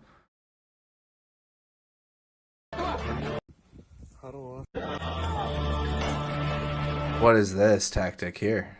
What is this one? Use your buddy. Have your buddy crouch in front of you.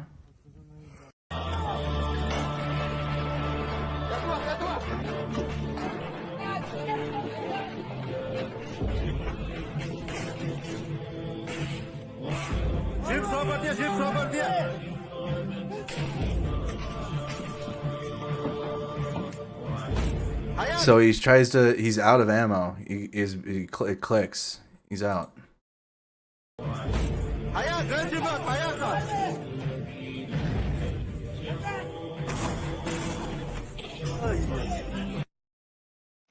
So this is what I think is happening here. Likely there is a fight, or like a fight happening, because you do hear return fire at the end, or something like it, like right there. They're definitely taking an opportunity to make a video, though. This is all drawn out. All hyped up, right, in this whole sequence. They could be in a firefight, and even though they might be, they're still taking time to make a video. He's looking at the camera. Is it blocked off? Yeah, he's looking directly into the camera. I mean, they're playing it up for the video, for sure. Ukrainian BTR and MBTs from the 4th Rapid Reaction Brigade engaging Russian forces in Rubinzin city.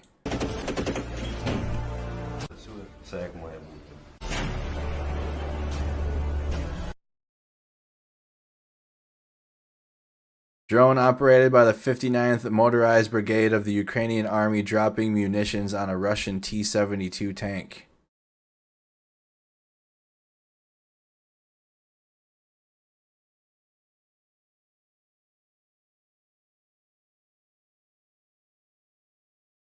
The music is added to the video. They add the music. I think they add the music so you can't hear the return fire. Launch of Caliber missiles at targets in Ukraine from a Russian submarine.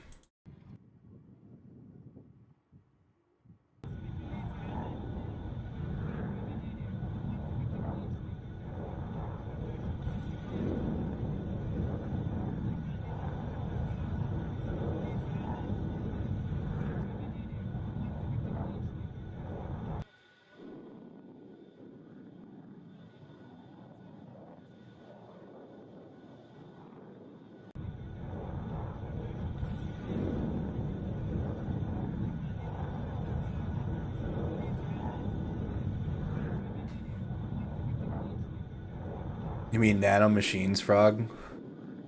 It said nano munitions. You mean nano machines? Can love blossom on a battlefield? Russian air defense. Oops. Let's go. Only if you know, you know. Russian air defense system intercepted Ukrainian drone rocket over Belgorod. Again, that's the city in Russia. Kharkiv. There's Belgorod.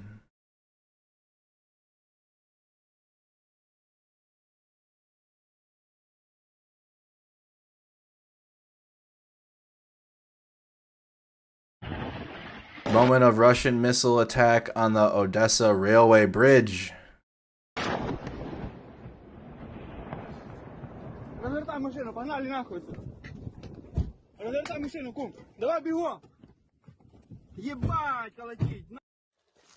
Ukrainian troops destroying 2 Russian armored vehicles using a Stugna P on the southern front.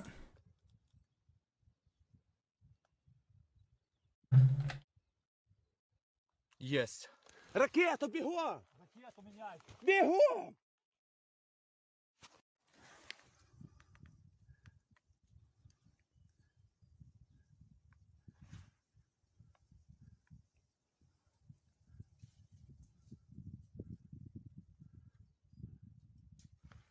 Все? Нет, подожди. Сука, обмороки, быстріше нахуй. Блять, резче! Тоха, йди бігом. Сука. Я зараз їх нахуй зніму у бок, блять. Виходь. Не втекли? Давай. Автомати забрали. Давай, давай, давай. Лазерне випромінювання що. Виходь! Stugna video. Зараз сучка одійшла чуть-чуть. Де він? По бесі хуяру. Хуяру по бесі.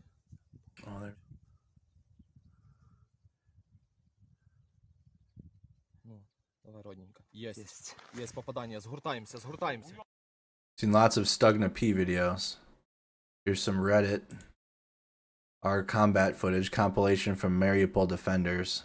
This was posted 8 hours ago, so it's a compilation from the fighters in Mariupol. Нас было 7 с нашей стороны и 6.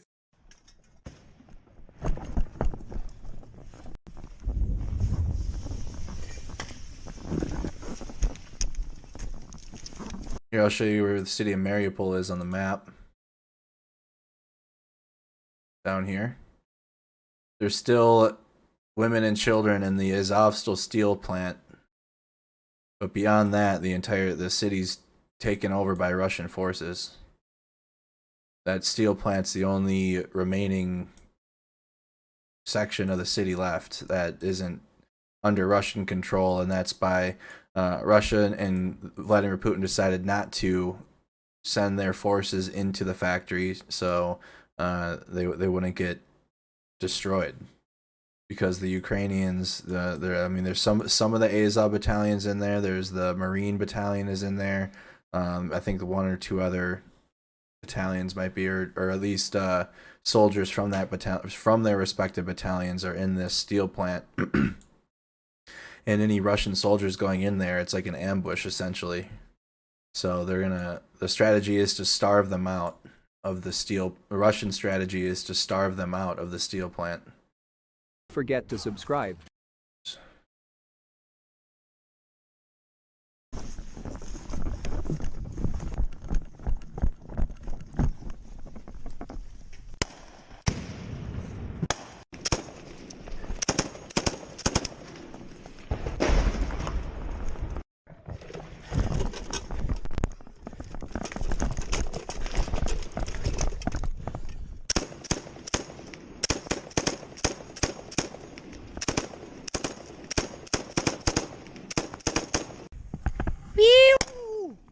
Смотри, как летит. What the hell?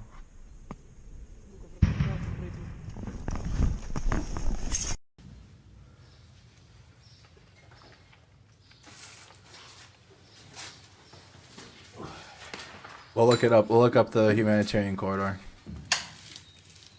Что у вас? 300? Легкий?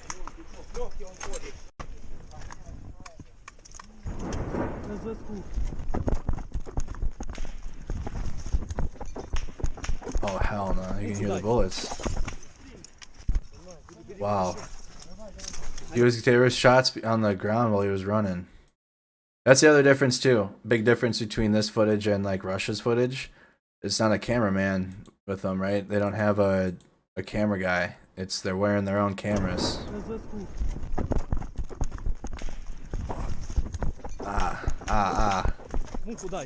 Yeah. They were definitely taking shots in the street as he was running there.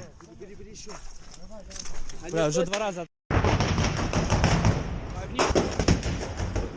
Вниз, вниз. Вниз.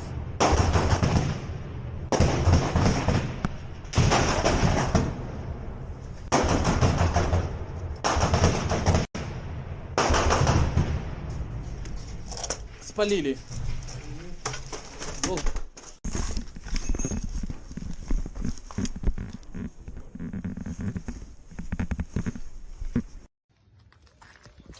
Чешский был?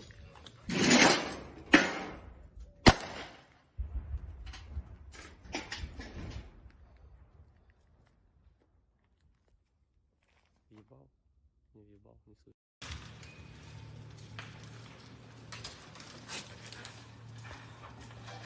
Будет ебашить сейчас танчик. Там же ветки, блин. Which weapon?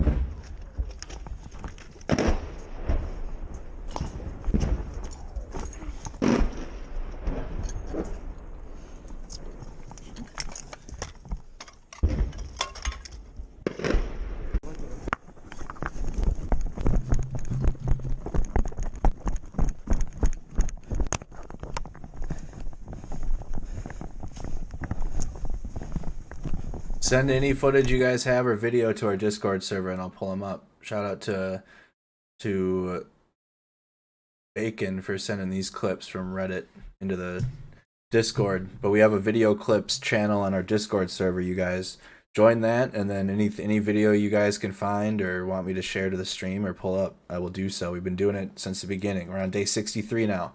There's almost 4,000 in our Discord server. Shout out to our Discord.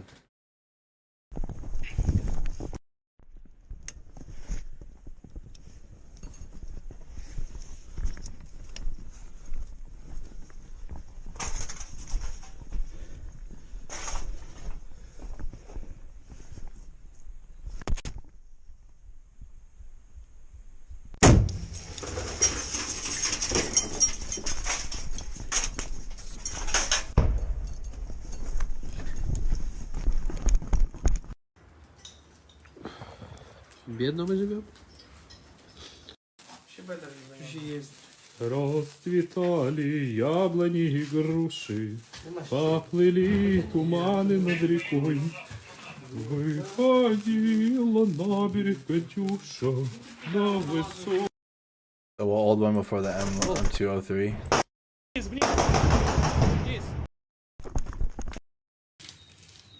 Что у вас? 300? Clear. All right, next video. Russian Su-25 pairs operating in Ukraine. I need to subscribe or follow this subreddit.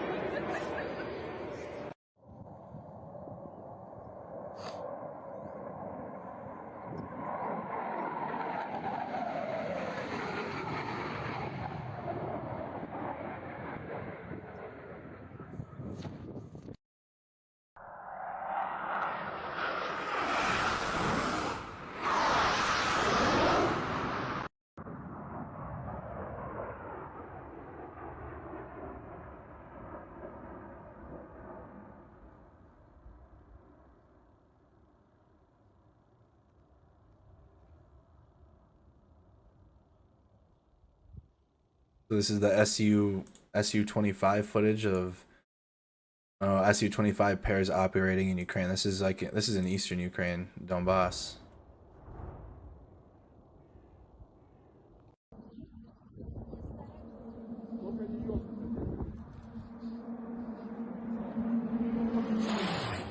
Goodness, look how low they're flying. Probably have to fly low to avoid anti-air. Damn.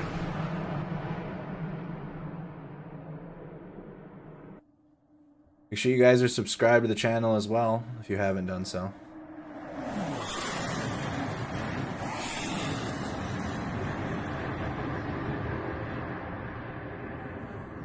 Probably have to fly low to avoid detection.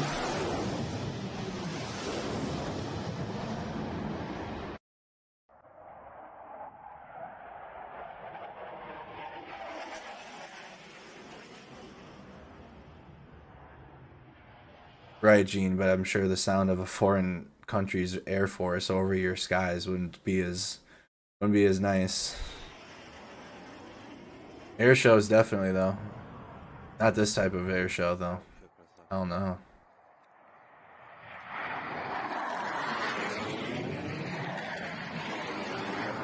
Just imagine walking outside and just seeing dog fights in the sky. Like try to imagine that if it's even possible.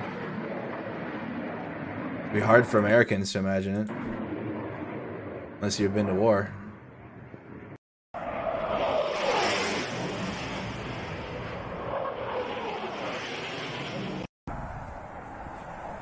You fly low and fast to avoid radar detection.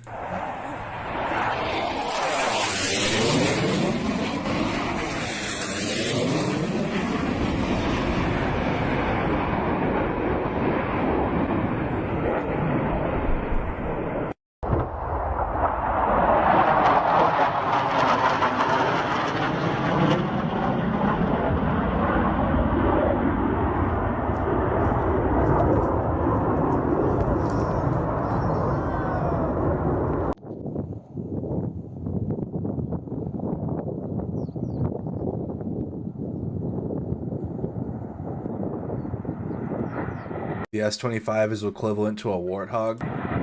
We'll watch an Su-25 video. I don't think we have, actually. We'll do that after this, and we'll learn a little bit more about it. We've looked up their helicopters, their gunships, but I don't think we actually have gone into a video about the Su-25.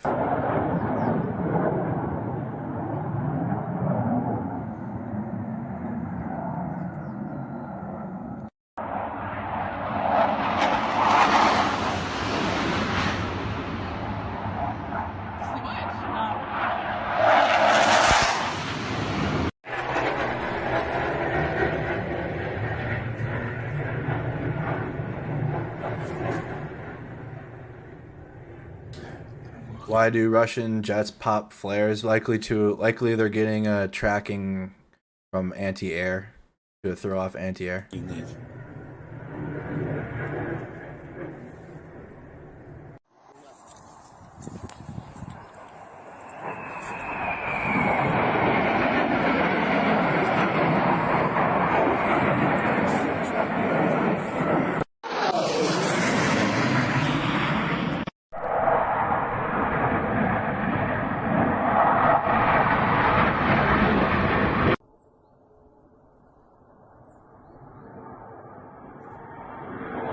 Ooh, snow on the ground here. So I wonder if this is like the same team operating, or do they?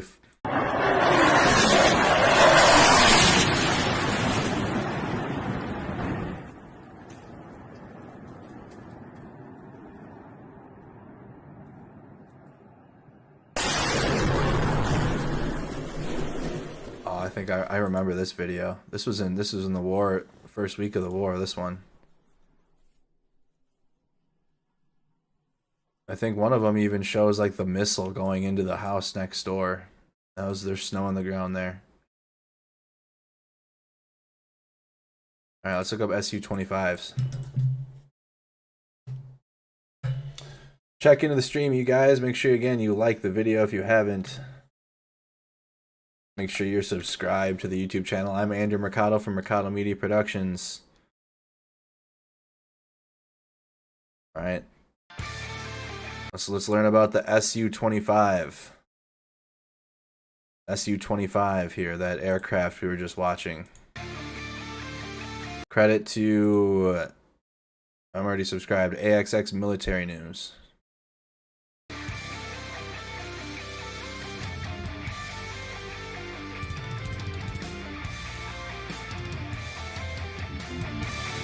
From 2018 onwards, the Russian military began receiving Su-25 SM-3s with modernized targeting, electronic warfare, and navigation suites. Roughly 260 Su-25s, including both the baseline version and its upgraded variants, are currently active in the Russian Air Force. Su-25 SM attack aircraft is a modernized version of the Su-25 single-seat attack aircraft.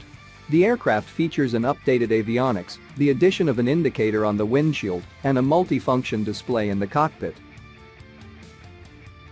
Over 5 decades after its introduction, the Su-25 Grach, NATO reporting name Frogfoot, is one of the NATO reporting name is Frogfoot. Longest-lived and most battle-hardened aircraft in Russia's Air Force. As a land power, the Soviet Union has always prioritized the readiness of its ground forces. The Frogfoot is built from a heavily armored, composite metals airframe designed to withstand serious punishment from ground-based weapons. Not unlike the USA-10 Thunderbolt II, the Su-25's cockpit features a titanium bathtub-style enclosure to provide the pilot with additional protection. You compared it to a Thunderbolt, would that be accurate? The Grach carries 5 hardpoints under each wing, boasting a versatile selection of rockets, missiles, and bombs that are able to accommodate a wide variety of low-flying strike and ground support missions. These include guided and unguided heavy bombs from the Cab and Fab families, KH series air-to-surface missiles. You used to call your ex Frogfoot? And S-13 24-25 rockets, as That's well awesome. as a 30mm GSH-32 autocannon. Later Frogfoot models were given the R-73 short-range air-to-air missile, while the GSH-32 was upgraded with different firing modes.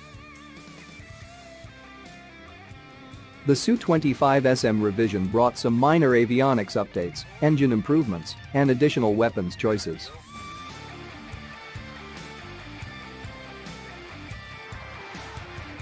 I'm thinking like in the honestly, eventually these are like gonna be drone. I mean, they already are. Listen, they already are, but there ain't gonna be pilots flying these things. Eventually, it's gonna be like Skynet out there, y'all, for real. And what we're seeing already is like Skynet-ish with the drones that are out there. I mean, for real. In my opinion, I feel someday these planes that we're seeing are going to be AI controlled. what was that movie Stealth that was made in like 2006 with Angelina Jolie or with Jamie Foxx? The movie Stealth of the AI plane.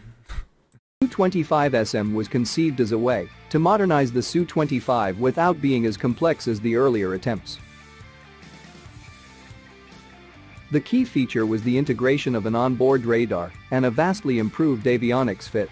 The onboard radar, while not nearly as powerful as those on dedicated fighters, allows the Su-25SM to shoot the R-77 and R-27 air-to-air missiles. But the greatest improvement was the BARS navigation system that includes a digital moving map and a satellite navigation receiver.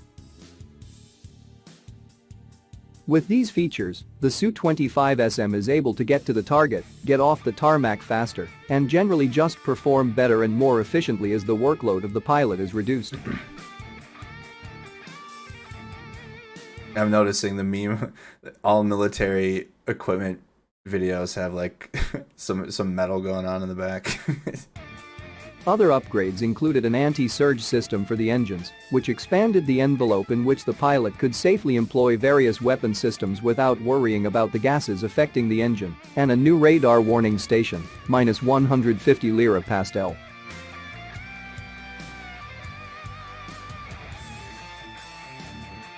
As Su-25SMs are being produced, Russia is looking to the future with the Su-25SM-3 upgrade.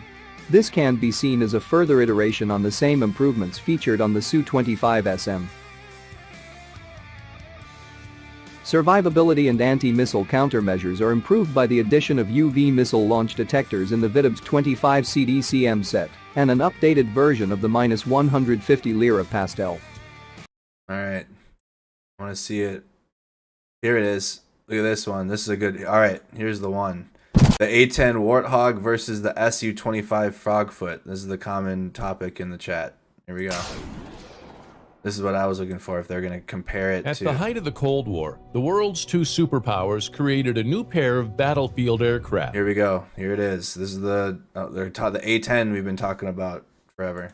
Similar in both power and purpose. One is America's A-10 Thunderbolt, known as the Warthog, and the other is Russia's Su-25, also known as the Frogfoot. Both aircraft were designed for the This video is going to be way better. Here we go. Spark one up. This is going to be a way better video. Both aircraft were designed for the sole purpose of dedicated close air support. These tank busters have remained highly effective in various battlefields since their inception. Today in this video, we'll be pitting America's A-10 Warthog against Russia's Su-25 Frogfoot and try to determine which aircraft is better. Don't forget to subscribe and click the bell button so that you can be part of our notification squad.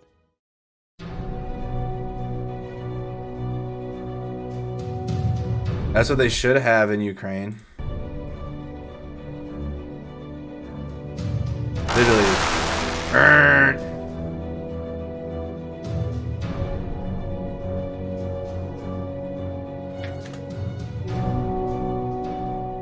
Bert noises intensify. Number 1.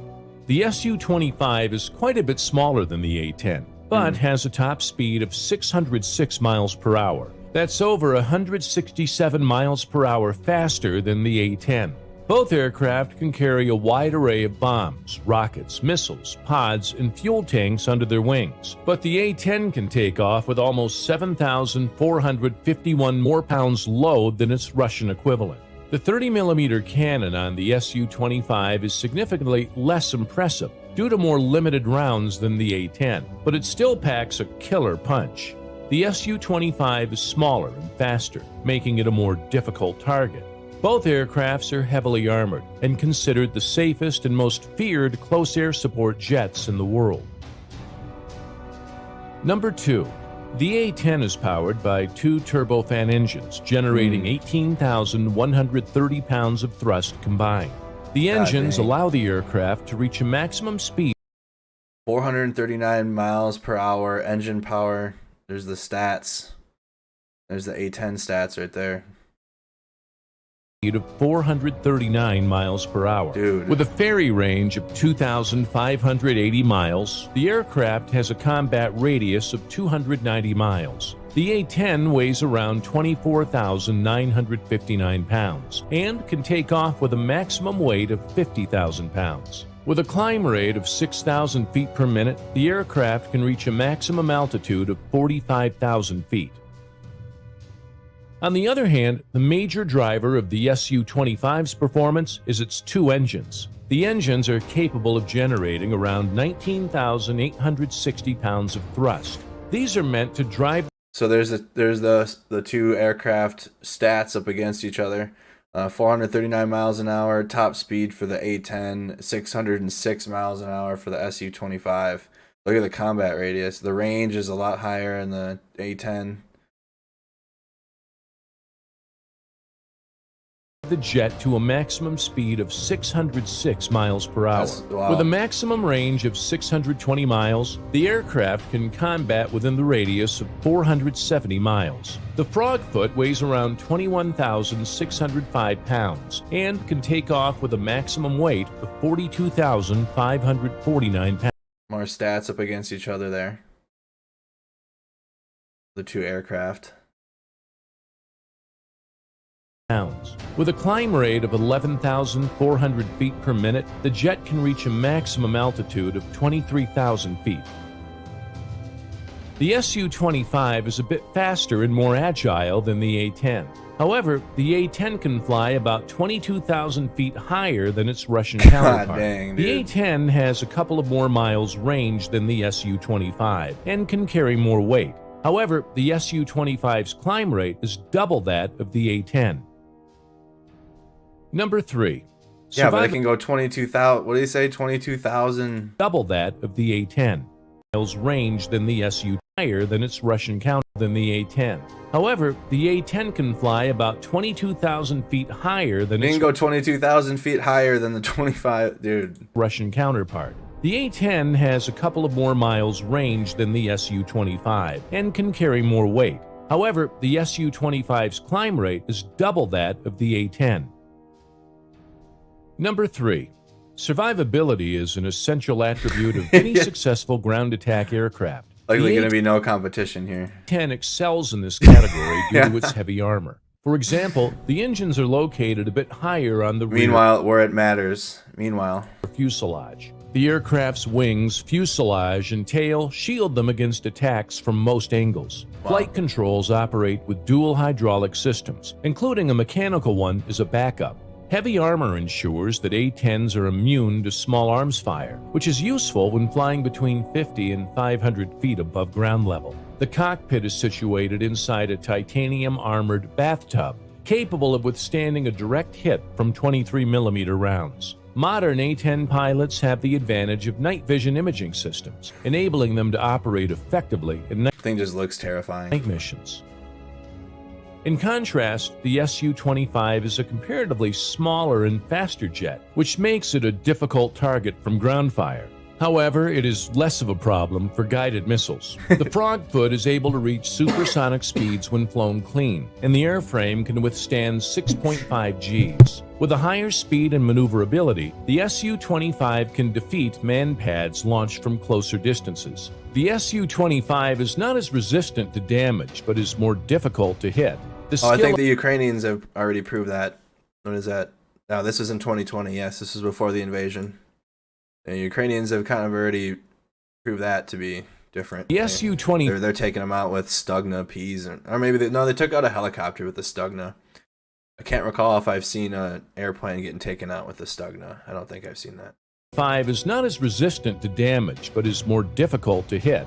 The skill of a pilot and ground crew trying to bring it down is more of a factor. The jet is equipped with flares, chaff jamming pods, multi-spectral decoys, laser-based infrared jammer, and a dual infrared missile approach warning system in the modern Su-25, which provides a 90% defeat rate against any infrared missile. Number 4. Laser is the primary means of targeting, aiming, and weapon guidance for both aircraft. The A-10 is equipped with improved communications, inertial navigation systems, night vision, fire control, weapons delivery systems, and target penetration aids. The head-up display indicates airspeed, altitude, and dive angle on the windscreen. Penny laser tracking pods under the fuselage assist the A-10's primary gun. The aircraft also has armament control panels, infrared and electronic countermeasures to handle surface-to-air missiles. Similarly, the Su-25 has an integral laser system for ranging, tracking, and targeting with HUD designation. In terms of pods, the aircraft has infrared and optical systems for both day and nighttime operations. The aircraft is fortified with satellite navigation radar warning receivers and sophisticated attack systems, which allows for more precise targeting. I'd say. Number 5. The A-10's most dominant feature is its primary weapons. The 30mm. Yeah, this is another, so it destroys and everywhere else. So the Su-25 is faster. That's about it. 7-barrel Gatling gun. The aircraft is literally designed around. Oh, Jay, thank you so much for the super chat. Thank you. The gun. The jet is capable of disabling a main battle tank from a range of 4 miles. The cannon can fire a variety of ammunition, including armor-piercing and uranium-depleted rounds. Look at that thing, dude. The gun magazine can hold 1,350 rounds. Depending on the target, the pilot can select a firing rate of 2,100 or 4,200 rounds a minute. You can shoot. There's a firing rate selector. That's ridiculous. Target. The pilot can select a firing rate of. Do you want to destroy your enemy fast or faster? 2,100 rounds a minute or 4,200 rounds a minute. 2,100 or 4,200 rounds a minute. That's ridiculous.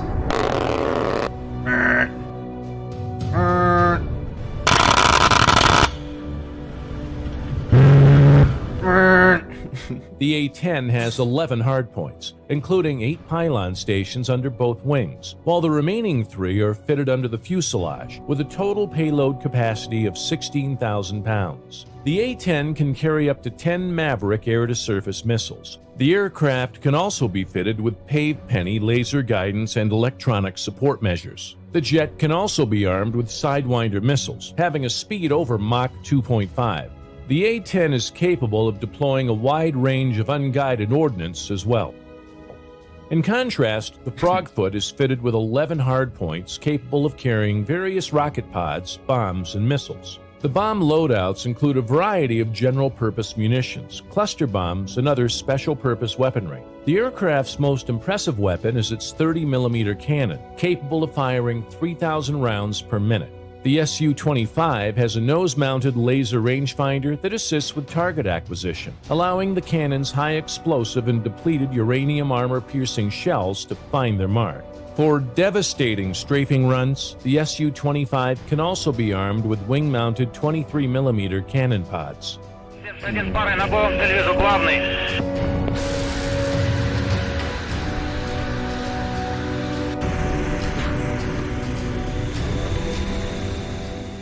The A-10 clearly has a better gun, although the cannon is an inherently ineffective weapon against armored vehicles and requires the aircraft to flow dangerously close, except for the 55mm S-5 rocket with a smaller warhead. The Su-25 carries more unguided rockets, such as the 122mm S-13, the powerful and longer-ranged S-25 and S-24 rockets. In contrast, the A-10 can unload almost twice as much dumb bombs and precision-guided bombs. The Su-25 is more agile and can escape from enemy missiles. The Su-25's missiles, the R-60 and K-13, are inferior to the A-10's AIM-9 Sidewinder and AGM Maverick. However, the Su-25 can carry a pair of R-73 or active homing medium-ranged R-77 missiles on the outer pylons. So, what do you think? Which aircraft is better? America's A-10 Warthog or Russia's Su-25 Frogfoot? Let us know in the comments. Let us know in the chat. Let us know in the chat, the Frogfoot or the A-10. All right, let's go through the updates. Again, comment what you guys are tuned in from. I'm your host, Andrew Mercado. This you guys are watching Mercado Media. We've been covering the war since day one. We go into video. We go in depth. Anything we don't understand, I try to pull it up, and we watch a documentary video or do some reading. So this is the latest intelligence update from the United Kingdom. Approximately 20 Russian Navy vessels are currently in the Black Sea operational zone, including submarines. We did see a submarine strike from the war clips of the day. The Bosporus Strait remains closed to all non-Turkish warships, rendering Russia unable to replace its... Yeah, I'll do a poll. Yeah, I'll do our own poll. Here we go. The Bosporus Strait remains closed to all non-Turkish warships, rendering Russia unable to replace its lost cruiser Moskva in the Black Sea. Oh no. Despite the embarrassing losses of the landing ship Saratov and cruiser Moskva, Russia's Black Sea fleet retains the ability to strike Ukrainian and coastal targets. So, A-10 or SU. I'll just do Frogfoot. A-10 or Frogfoot. I'll use the NATO name.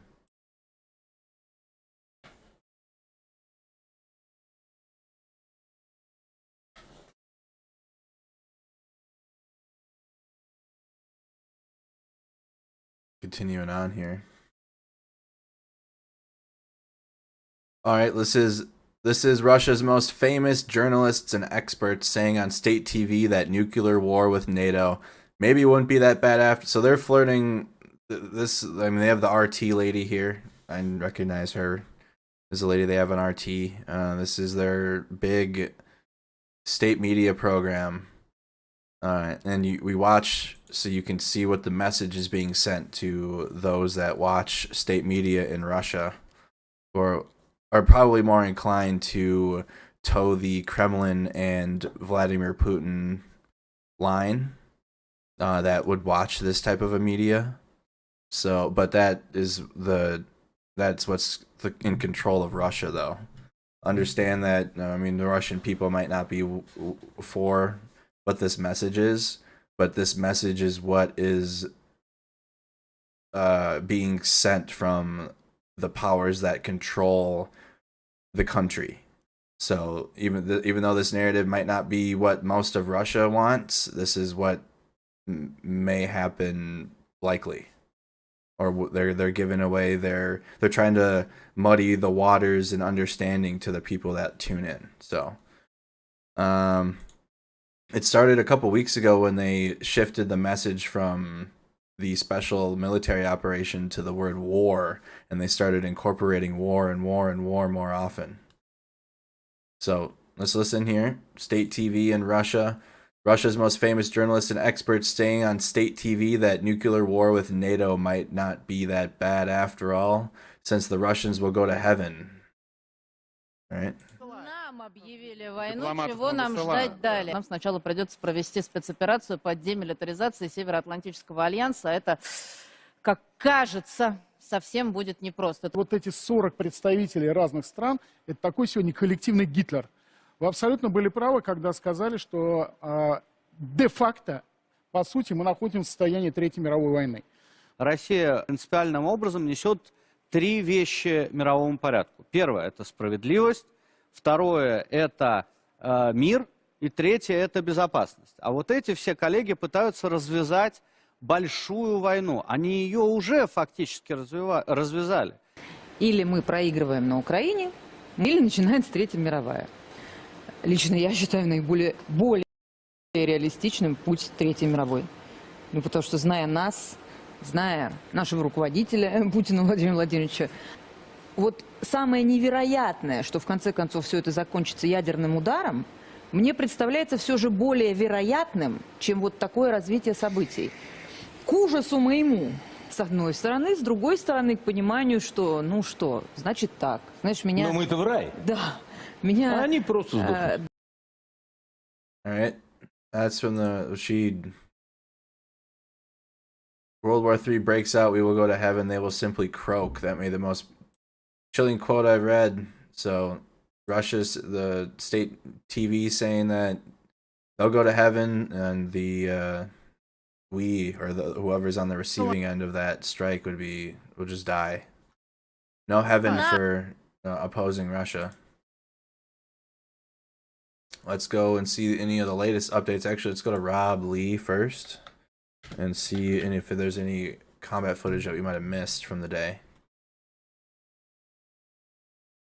We saw this longer video showing Ukrainian artillery strikes on Russian tanks and BMPs. Earlier, Russian tank on fire. No location given.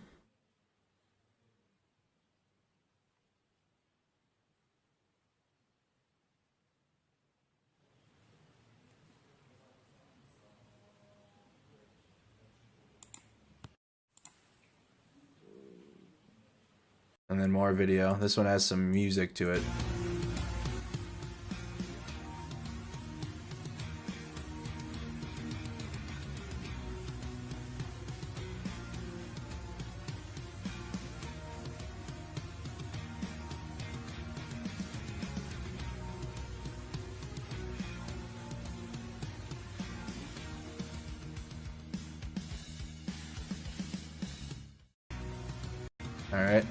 All right, now we can go to Rob from Speak the Truth.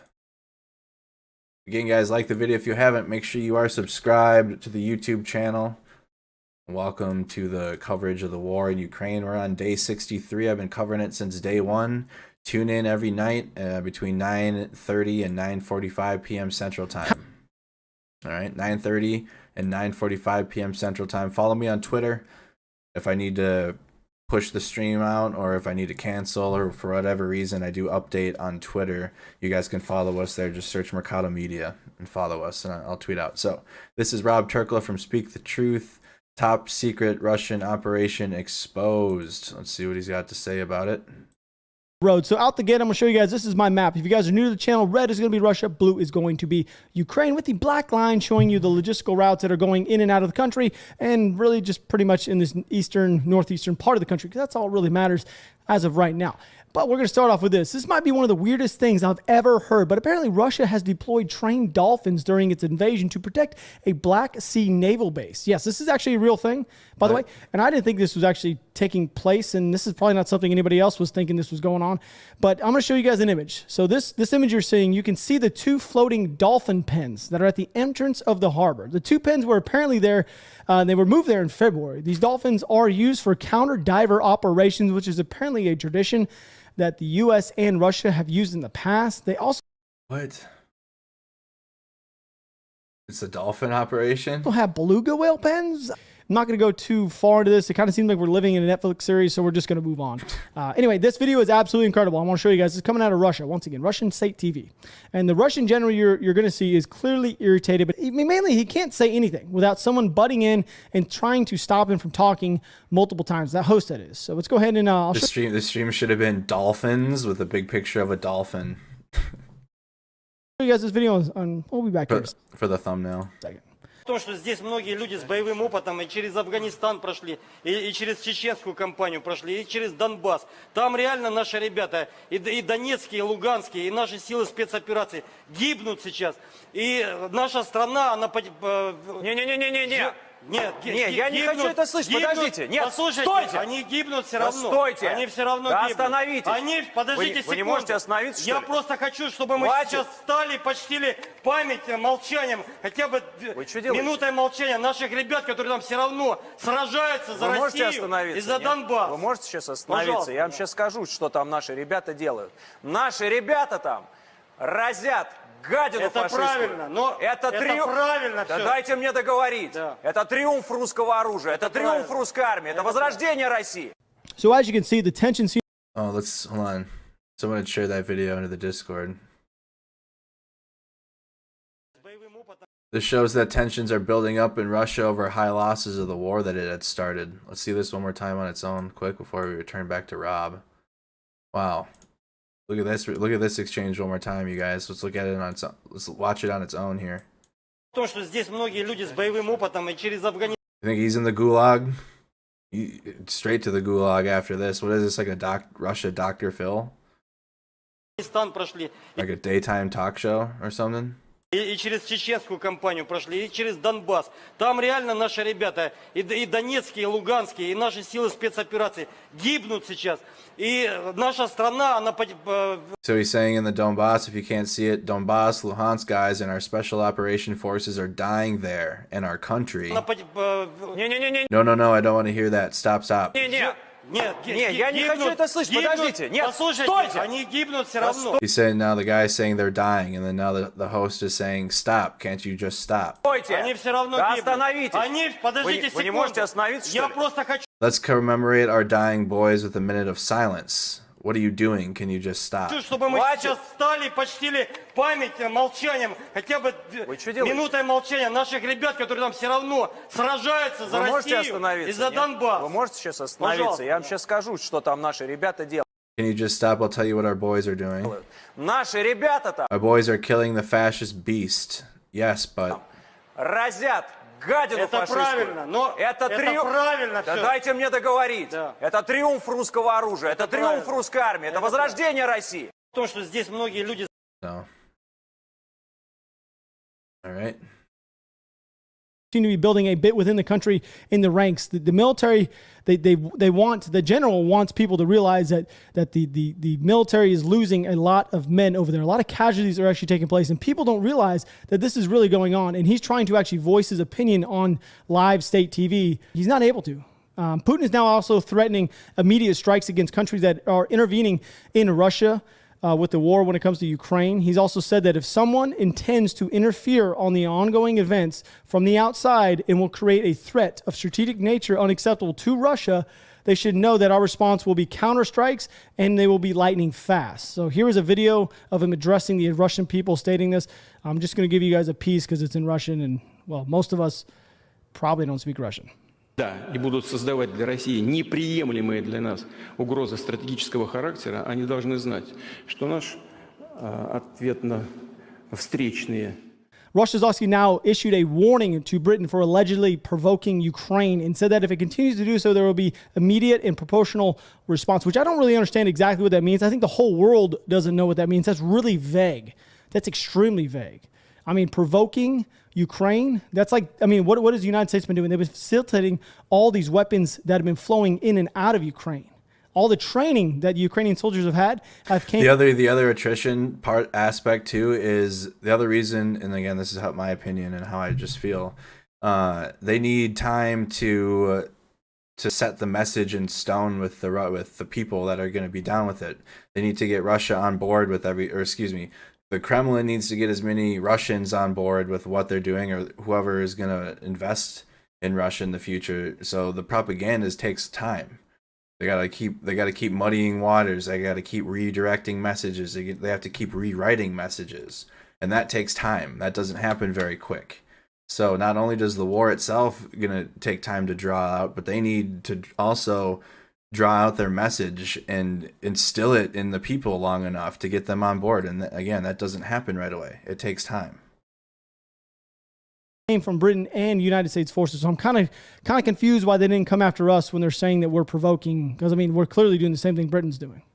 So this is going to be another clip I want to share with you guys. It's coming out of Russian state TV once again, and it's literally being pushed all over the country to all their civilians. I mean, even just since we've been watching the Russian message and the state TV messages, they're getting in more and more intense.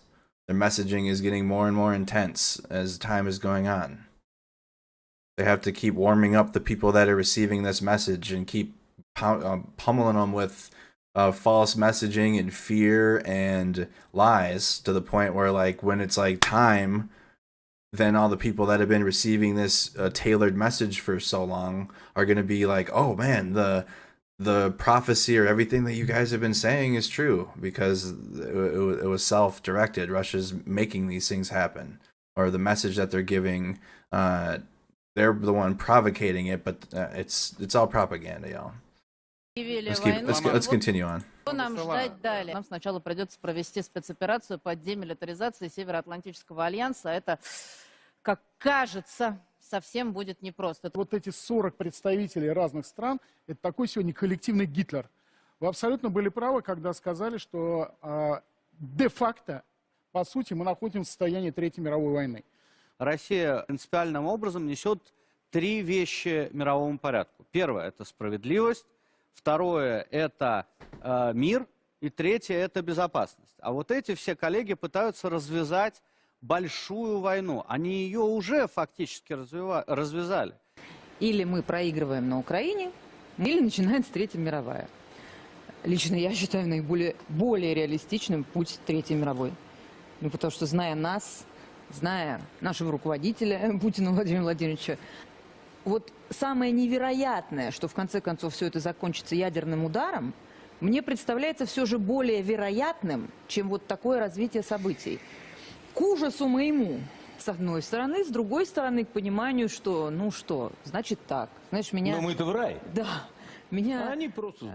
So the citizens are literally being primed and prepped that even the worst outcome would be a good thing. I mean, if you guys, I know you guys just watched that entire clip, and those are the kind of clips I like to show you guys, because you guys can actually have an insight of what they're pushing to the Russian people. Because you guys know over there, they don't have the ability to watch videos like this, or I would say watch our mainstream media. But even then, Fox or CNN, you guys know you're not going to get really, it's always going to have some sort of bias. And I try to keep everything as unbiased over there on this channel, unlike they do in Russia. So that's another thing. And Alexander Dugin is now urging Russia to arm Cuba, Venezuela, and Nicaragua in response to Western arms shipments to Ukraine. So we are legitimately heading back into the 1980s.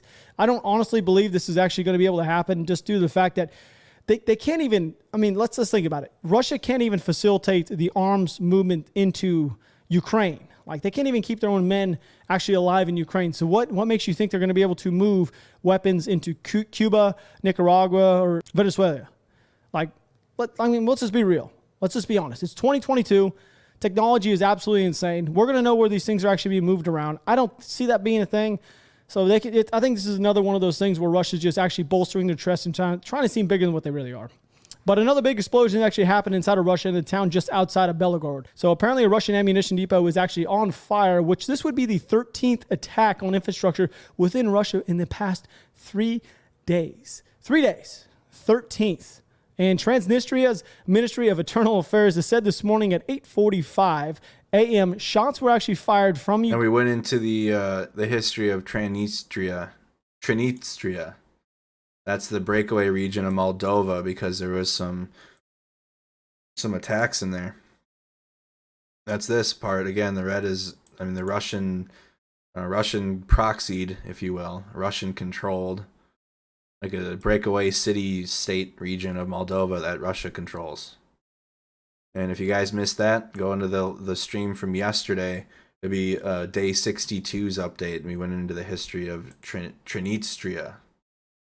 Ukraine in the direction of Kolbazna. They apparently also reported to have spotted several Ukrainian drones in the same area last night. To me, I don't believe this to be true. I believe this is actually one of those kind of things where the Russians actually doing it on themselves. They're not actually, have you noticed they didn't take any type of casualties, but they're trying to give them a reason to actually enter from this side of the country. They're claiming that another attack on an ammunition depot within inside the same Transnistria has been attacked by unknown hostiles. Russian media outlets are also claiming that a group of armed hostiles tried to sneak into the installation and were spotted, causing a firefight to break out inside of the depot.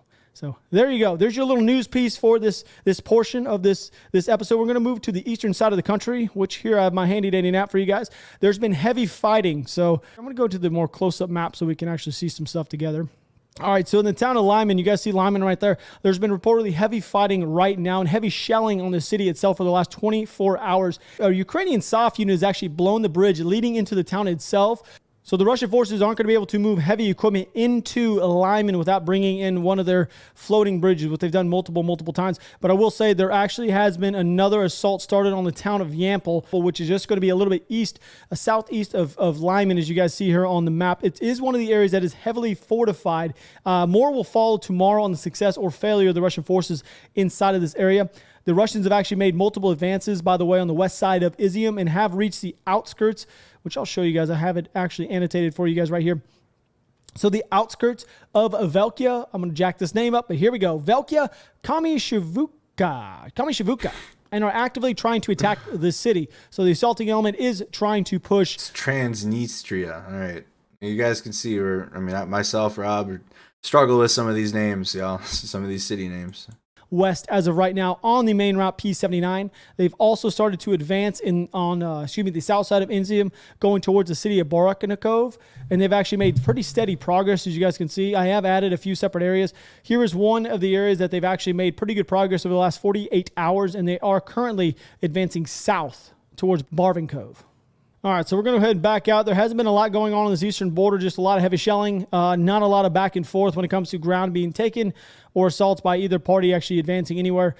They have not been able to move anywhere. So this is actually one of the big things we want to keep note of. We thought they were going to be able to take Severe and Donetsk maybe over the next, I don't know, like a month into this thing. They have not been able to gain a single inch of ground inside of this area. Yes, they've been pushing to try to get a Rubizon for the last, 40 days now. They have not been able to move anything. So this entire line, the only area they've added is right here and right here over the last week and a half to 2 weeks. So that's pretty significant. Now we are going to move a little bit south, so we're going to go back over to our map. For all y'all that knew, we were sitting up here in the eastern side of the country. We are going to move south. So Zaporizhzhia, I don't know, we'll probably jack the name up, but this area right here, as you guys can tell, so the south area, so down on the outskirts of this area on the southern side, civilians have actually been fortifying the routes leading into the city. I want to show you guys a video, bits and pieces of this thing, of what the civilians are doing in preparation for the Russians to actually make an advance on this area.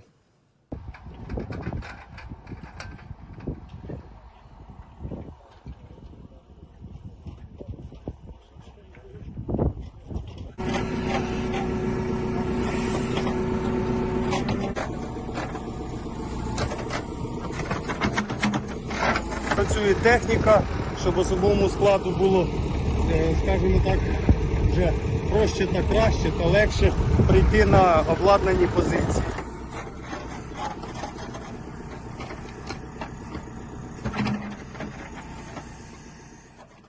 Now, as we are looking at the map, these are indicated and to be true. All the assaulting elements from the Russian forces are moving and trying to push through every single piece of this area on the Ukrainian defense lines right here. So they have not been able to push through other than right here. I think this was about a week and a half to 2 weeks ago. They were able to secure a little bit of white space there.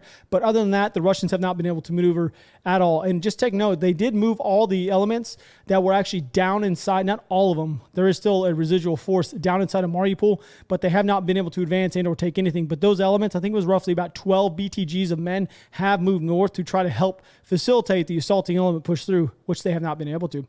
But we're going to move over to Kherson now, which is going to be a little bit west, quite a bit west, I guess. The Ukrainian forces have actually liberated a few more towns over the last 48-ish hours or so. As you guys can see right here, they've been using the town of Pokrovsk, anyway, as more of a FOB, a forward operating base, and actually been maneuvering an assaulting element down the main route towards Kherson. So they are closing the gap from Mykolaiv to Kherson. Now, we do recall yesterday there was an assault that had pushed through and taken back the town of UkrPravda, which is just down here on this point. Now, I will say that Ukrainian force at the same time was making an assaulting element was moving down on the M14 route, which I think is actually more critical to have than this outer lying area right there.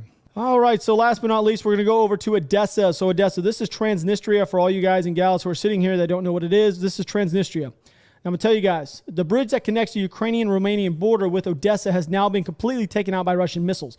It was hit yesterday, wasn't completely taken out, but today it is. That same bridge that we talked about yesterday was now targeted, completely taken out now. So one of the reasons why I believe that they were actually trying to do this, and they actually were successful in it, that is the Russians, to take out this bridge, is because it's a key feature that will cut off the Ukrainians' ability to prevent the possibility of them from deploying troops in this area, like heavy mechanized troops. They also could be doing this in preparation for an upcoming airborne operation, which I do believe that could be a thing in the city of Odessa, and this would eliminate the ability of the Ukrainian people and the Ukrainian military, I guess that is, to utilize armored vehicles inside of this region.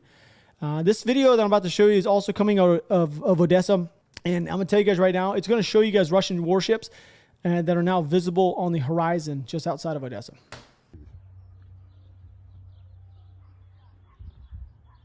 They're out there, and the submarines out there too. Like the video if you guys haven't, check on in. That was the latest update from Rob and Speak the Truth.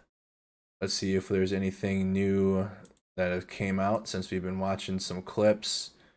Looks like the Defense of Ukraine is releasing a video early this morning. It's 12:31 in the morning.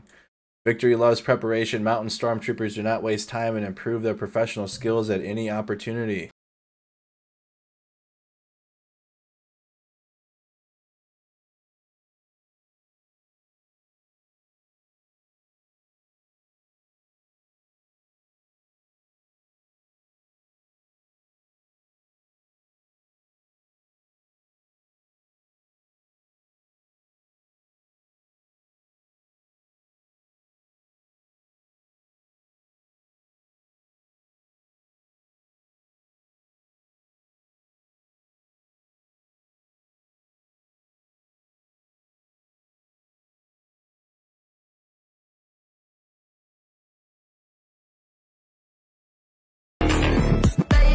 what is that?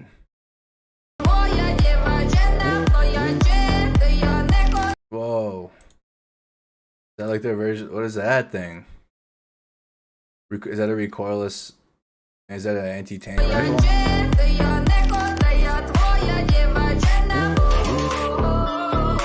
that a recoilless rifle? God dang, yeah, that thing can take tanks out, can it? Or it hits armor. This thing penetrates armor, correct? Am I right?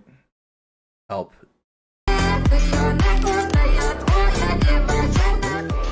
What is this thing, if anybody can comment in the chat? And then we'll look it up. What is that?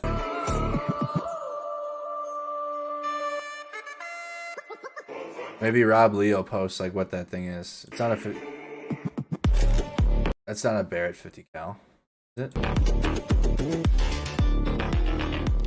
Doesn't look like one. I think it's a recoilless rifle, anti-tank rifle. It's an HMG.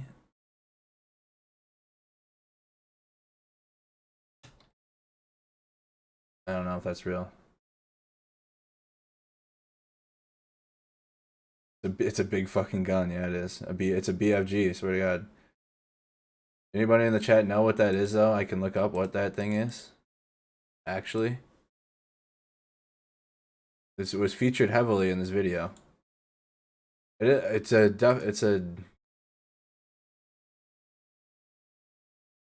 Those rounds look a little bigger than 50 cal, maybe. It is a 50 cal.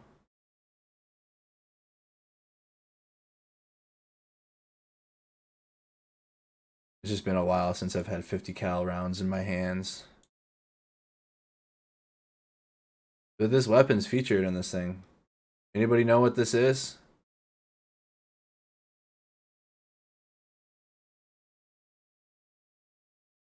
This thing, they use this thing against armor, though, I feel. No, it's not a BAR. No, the thing is huge. A bar is, you can, this is like, this is giant.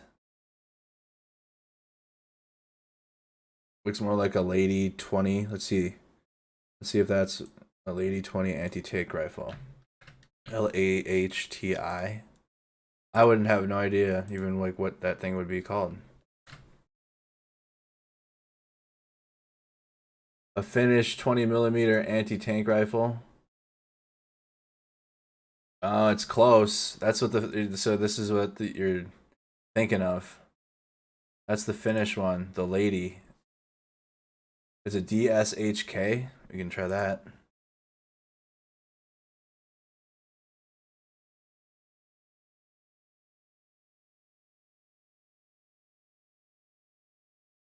That's looking a little bit more accurate.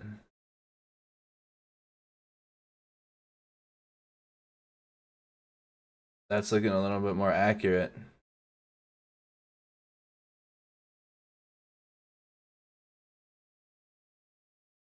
That's a full auto, though. That's a machine. No. Here it is. What is it? Ukrainian DSHK as infantry. Hey guys, thanks for tuning in to another video on ForgottenWeapons.com. I'm Ian McCollum, and PTRD 41. That's the other one we'll look up. Okay.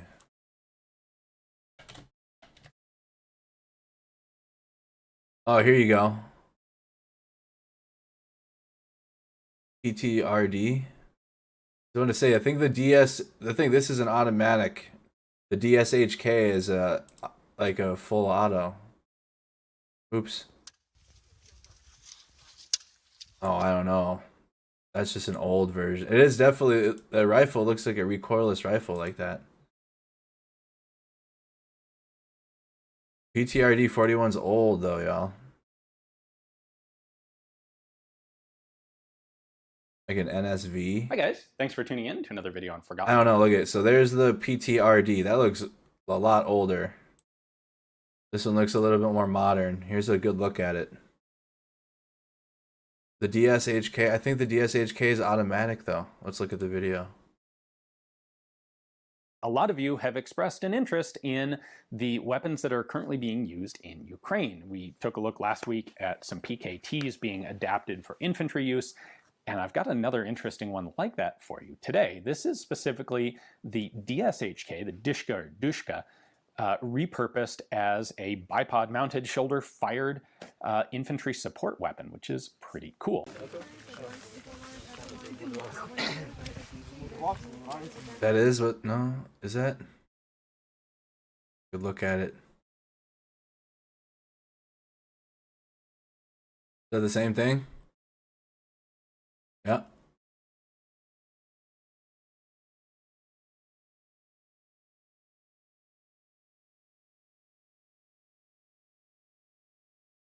Looking a little. Oh, they look similar. Oh, that was a good view of it right there. I think that's it. I think this is it here. The DSH, the Ukrainian DSHK. Well, that's pretty cool stuff, right? That's impressive looking. This video comes from the U.S. Department of Defense. U.S. and Ukrainian soldiers have been training together for actually quite a few years since the initial Russian invasion in 2014. There were in particular Forgotten Weapons YouTube channel. Training exercises in 2017 and 2018 that DoD filmed and released some footage from, and these two sets of video are from that training. So if we take a look at this thing, the first element that the Ukrainians developed of this setup was the muzzle brake, this gigantic bolt-on muzzle brake that came into use even in 2014. I suspect at that point they were still using these guns off of tripods or other sorts of pintle mounts, and there's a lot of climb on those things. They're difficult to shoot. I'd say they're difficult to hold on target, even if you have a pretty solid mount, if it's a swinging, pivoting mount. Now, the DSHK was originally developed as an anti-aircraft machine gun in the late 1930s, and it did that role very effectively for the Soviet Union, and going into the early stages of the Cold War, continued to be mounted. They'd mount these guns on tanks and other armored vehicles. I suspect Ukraine has a pretty significant supply of them that were on essentially leftover Soviet vehicles that they inherited when the Soviet Union broke up. There's not a whole lot of good to be done with a DSHK fitted on a T-55 or a T-62 or something. So pull them off, and maybe you can repurpose them for something else, like this. At any rate, the muzzle brake really does a pretty good job of helping to control recoil and climb, as you can see from these video clips. Yeah, look at how big the muzzle brake is, dude. That thing's ridiculous. The next thing that was developed was the bipod and the shoulder stock, which allows them to come off of their pintle mounts and be used much closer to the ground and make them really much more portable guns. And the reason that they came Look how into long use that thing is. like It's this ridiculous. was after an initial flurry of activity in the eastern part of Ukraine in 2014 and early 2015. The I want to go to the range now. war kind of stagnated down in a lot of areas into trench warfare. And in many places, this was trench warfare at ranges of 500 meters or more. And Ukrainian forces found that their 30 caliber machine guns, their PKMs, just weren't all that effective. You know, it really took some lucky shooting, essentially, or a particularly unlucky opponent for those guns to do much. But a 50 caliber like a Dishka was a lot more effective. So you add bipods, you add shoulder stocks, you can see that, well, on the early ones, and some of them, this was sort of a standardized modification, but sort of a shop-built one, depends on the exact time period when a particular one was made. Early on, they added a shoulder stock, but continued to use the dual spade grip firing triggers. Later on, as you can see in the 2017 to 2018 DoD footage, they've included a standard style, although it's a two-finger trigger. Look at that, dude. So on ours, you got the butterfly trigger on our 50 cal. I'll show you.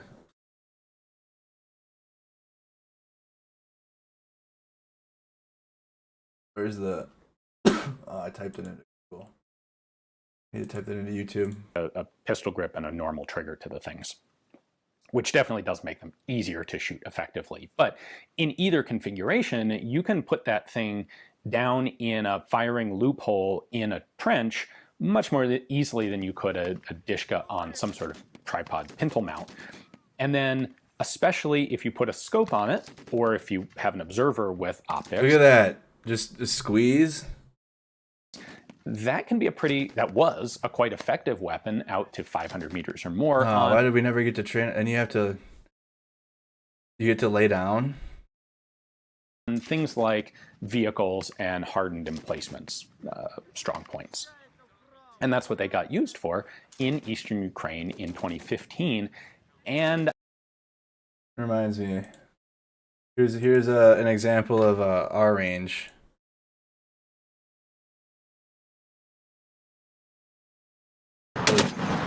There's our 50 cal.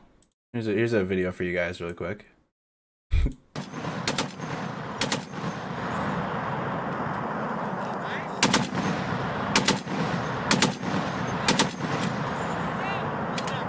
a machine gun! Machine gun!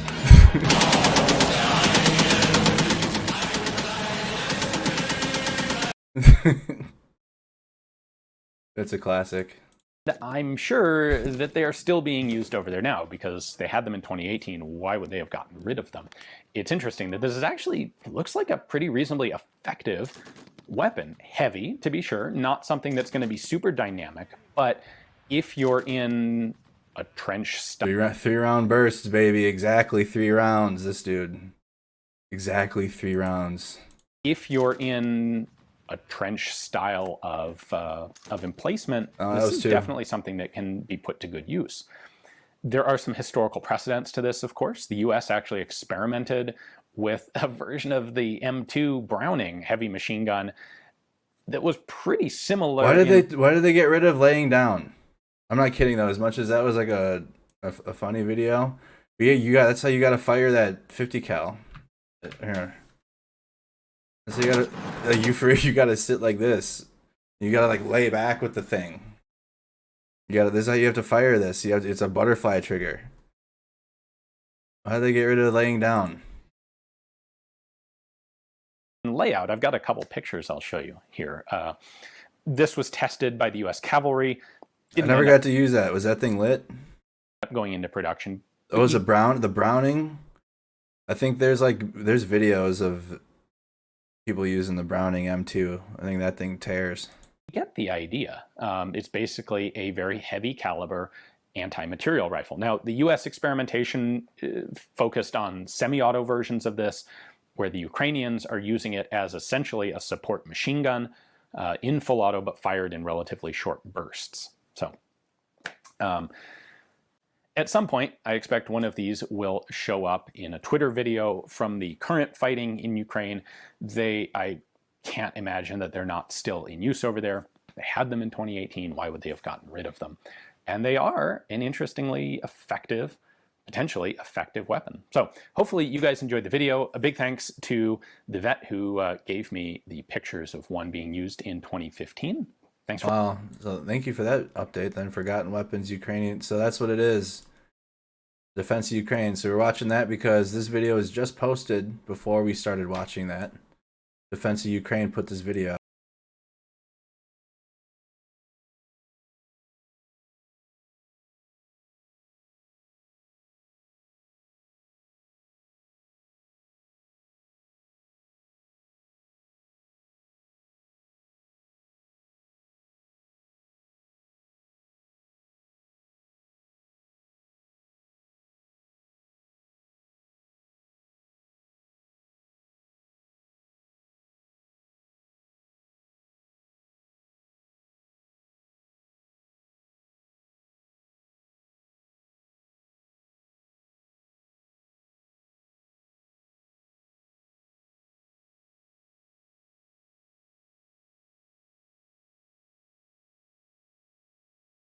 Or they're at a range. This is a range. They're using a quarry for a range. This dude's got a SIG. I just noticed that. This dude's chiefing one. Hey, range safeties. We allowing smoking at the range? What's up? Dude's got a SIG.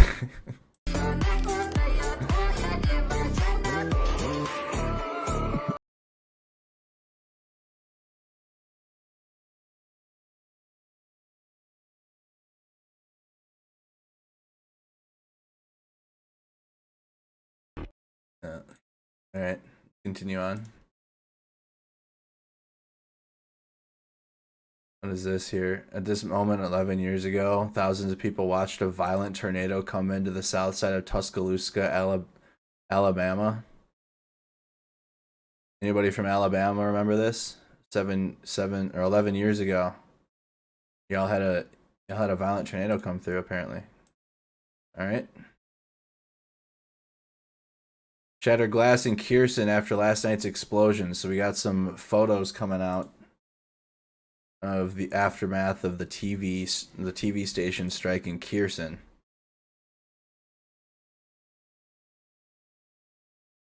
Some broken glass. We looked over the intelligence update already. We just watched this, correct? Yep.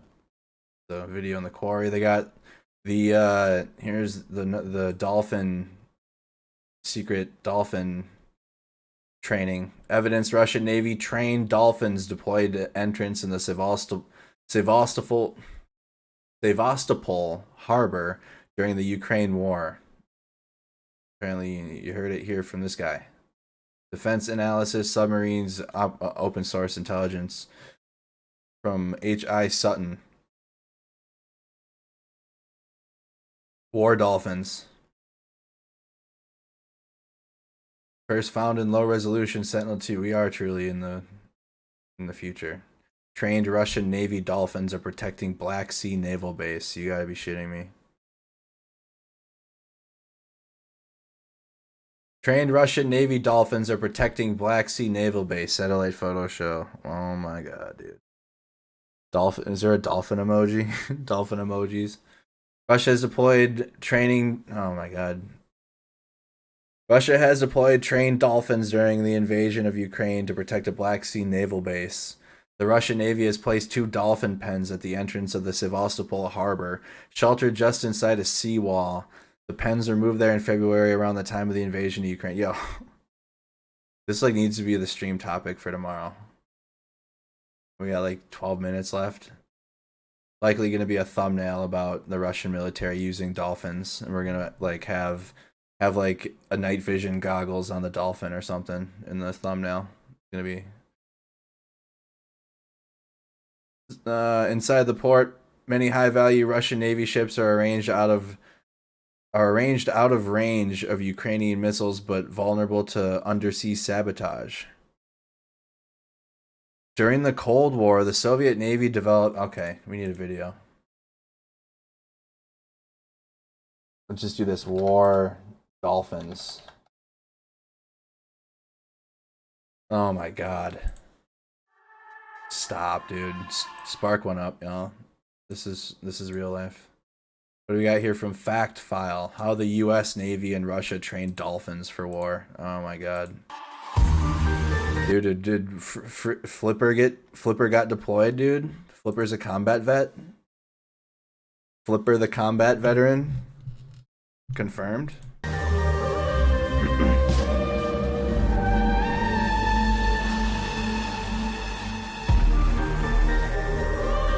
Before we get into today's video, I just want to remind you about the Fact File Patreon page and the Fact File for bombs been used in war behind the Fact File YouTube channel. Animals have always been used in war, from riding on horseback to dogs trying to hunt for bombs. The history. That's so ironic. History does repeat itself. We just saw what was the name of the dog that Ukraine's using? Did I bookmark it? I probably didn't, like an idiot. Darn it. What's the name of the puppy that's like detecting bombs? Like a bomb. That's an old photo, but there's a current one doing this. The history of animals in war is well documented, but there are some animals trained for the battlefield. Let's go. Look at field that you might not have expected. And in this case, we'll be talking about the dolphins and the sea lions. Both the United States and the Soviet Union have employed dolphins as military assets, training and deploying them where they see fit. On the western coast of Sevastopol, a Soviet Navy Cleve, welcome. Sorry I got a late start working overtime. Thank you so much, Cleve. base was located. Patron. Yes, patron. Really quick. Patron. There he is. What a good boy.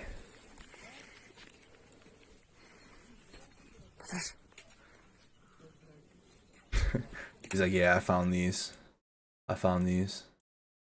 The explicit purpose of training marine animals. The practice began in 1965 and was highly secretive, and as such there are many rumours of what these military dolphins were trained to do. Some suggest that they were trained to lay underwater mines, to locate enemy forces, or to even use themselves as underwater kamikaze torpedoes who were sent out to seek and destroy enemy vessels. There were even rumours that the USSR had come up with sophisticated equipment developed for the dolphins to utilise while in combat operations. From poison darts to sonar jamming, there were many supposed bits of tech that dolphins were supposedly sent out with from the Soviet Union. The Russian military was said to have officially shut down its marine ops programs in the early 1990s, but in 2000 it was reported that dolphins trained to kill by the Soviet Navy had been sold on to Iran. The Ukrainian Navy eventually... What?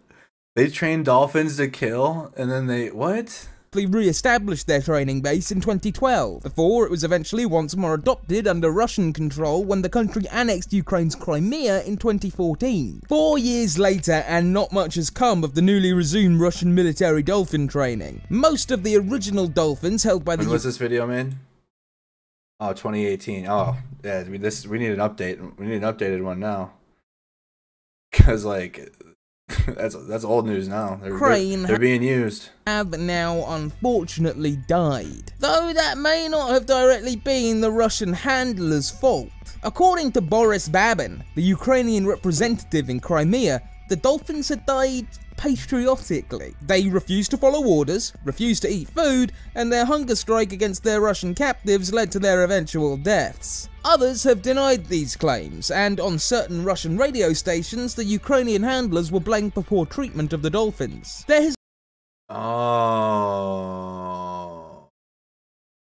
You gotta realize this video took place in 2018, so 4 years into the war. Because you gotta realize this war has been going on since 2014. They gave the dolphins to Ukrainian handlers. And then what do the Ukrainians teach them how to revolt? Eventual deaths. Others have denied these claims. Their Russian captives led to their eventual deaths. Others have denied these claims, and on certain Russian radio stations, the Ukrainian handlers were blamed for poor treatment of the dolphins. There has been lots of disinformation floating around about the Russian military dolphin program. They are naturally a rather secretive country, and the most we know is that Russia put out a public tender to buy 5 dolphins, and eventually did, from Moscow's Yutish Dolphinarium. They never explained why this purchase was made, but we can only assume that Russia is currently continuing its military dolphin program. Of course, the United States of America was in fact the country who started off the trend of military dolphin training, and not just dolphins, but sea lions as well, all part of the US Navy Marine Mammal program out of San Diego, California. The military dolphins were used by the US during the First and Second Gulf Wars, and there are currently around 75 dolphins in the program. The program began There's 75 dolphins in the program right now? 60s and was developed to train dolphins and sea lions to assist in defense, mine detection, and even the design of new submarines and underwater weapons. Now, I don't mean that the dolphins and sea lions were used as consultants or scientists, but rather they were studied to help develop the technology. The Navy did numerous tests with a large variety of marine animals, with supposedly 19 different species being tested, up to and including some species of sharks. It was eventually discovered that the bottlenose dolphin and the California sea lion were the best marine animals for purpose. The bottlenose was good old California sea lions, chosen for its highly developed biosonar abilities, allowing the creatures to be deployed to find underwater mines. The sea lions had extraordinarily good underwater vision, and so could help detect enemy swimmers. The dolphins and sea lions are trained by 5 teams of the Navy's marine mammal fleet. 1 team are specialists in swimmer detection, 3 more are specialists in mine location, and the last, specialists in object recovery. They are trained much in the same way police and hunting dogs are, being given fish on the correct completion of a task. According to the retired Admiral Tim Keating, The military Dolphins may have been used in the Strait of Hormuz after Iran threatened to close the waterway in January 2012 to help detect mines there. They have also supposedly contributed to saving more lives in open water than any specially trained lifesavers. Somewhat amusingly, back in 2005, after the tragic events of Hurricane Katrina, there were some press reports that the military Dolphins stationed at a training base on Lake Pontchartrain had in fact escaped. The US Navy immediately dismissed these stories as a hoax, but people these days still talk about the Pontchartrain Dolphins as somewhat of an urban myth. So what do you think about military dolphins being employed in the armies of the world? I was today years old. I was today years old when I found out that not only does Russia use dolphins in their military, but so does the United States. And the United States did first. But for real, Russia's using these combat dolphins to protect the Navy ships. Because they're likely equipped with those cameras down there. They can detect if there's any submarines or anything. Wow. Dolphins. Secret weapon. We're in a simulation. Combat dolphins, yo. Let's check the latest really quick, see if there's any big breaking news, and then are likely going to be dipping out. Here's from the Canadian-Ukrainian volunteer. Good morning. Glory to Ukraine.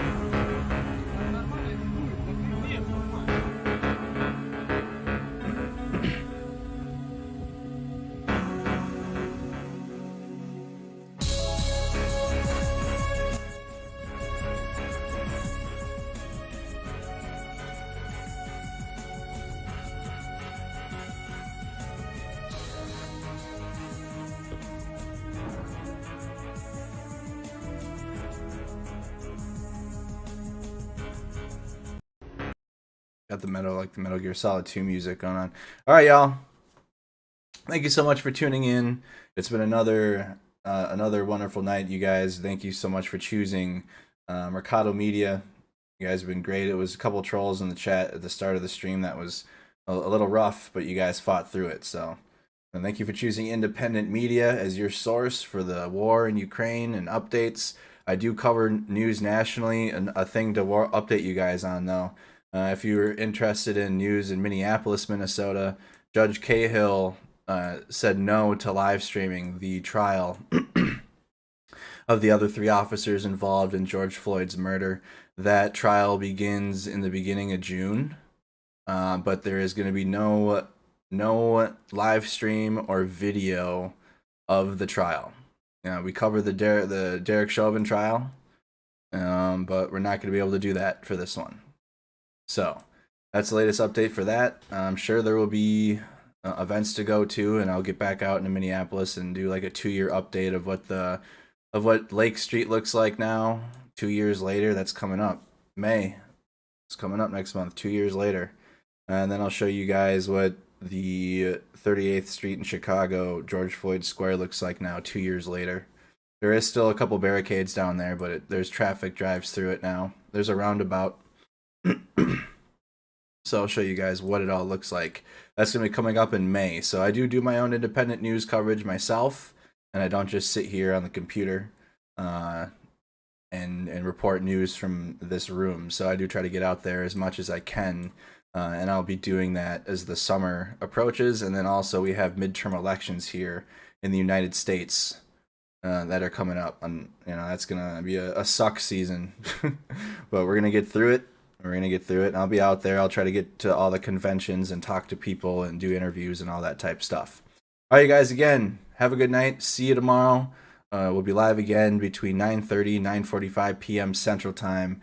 Have a wonderful night. Thank you again for choosing Mercado Media. Take care.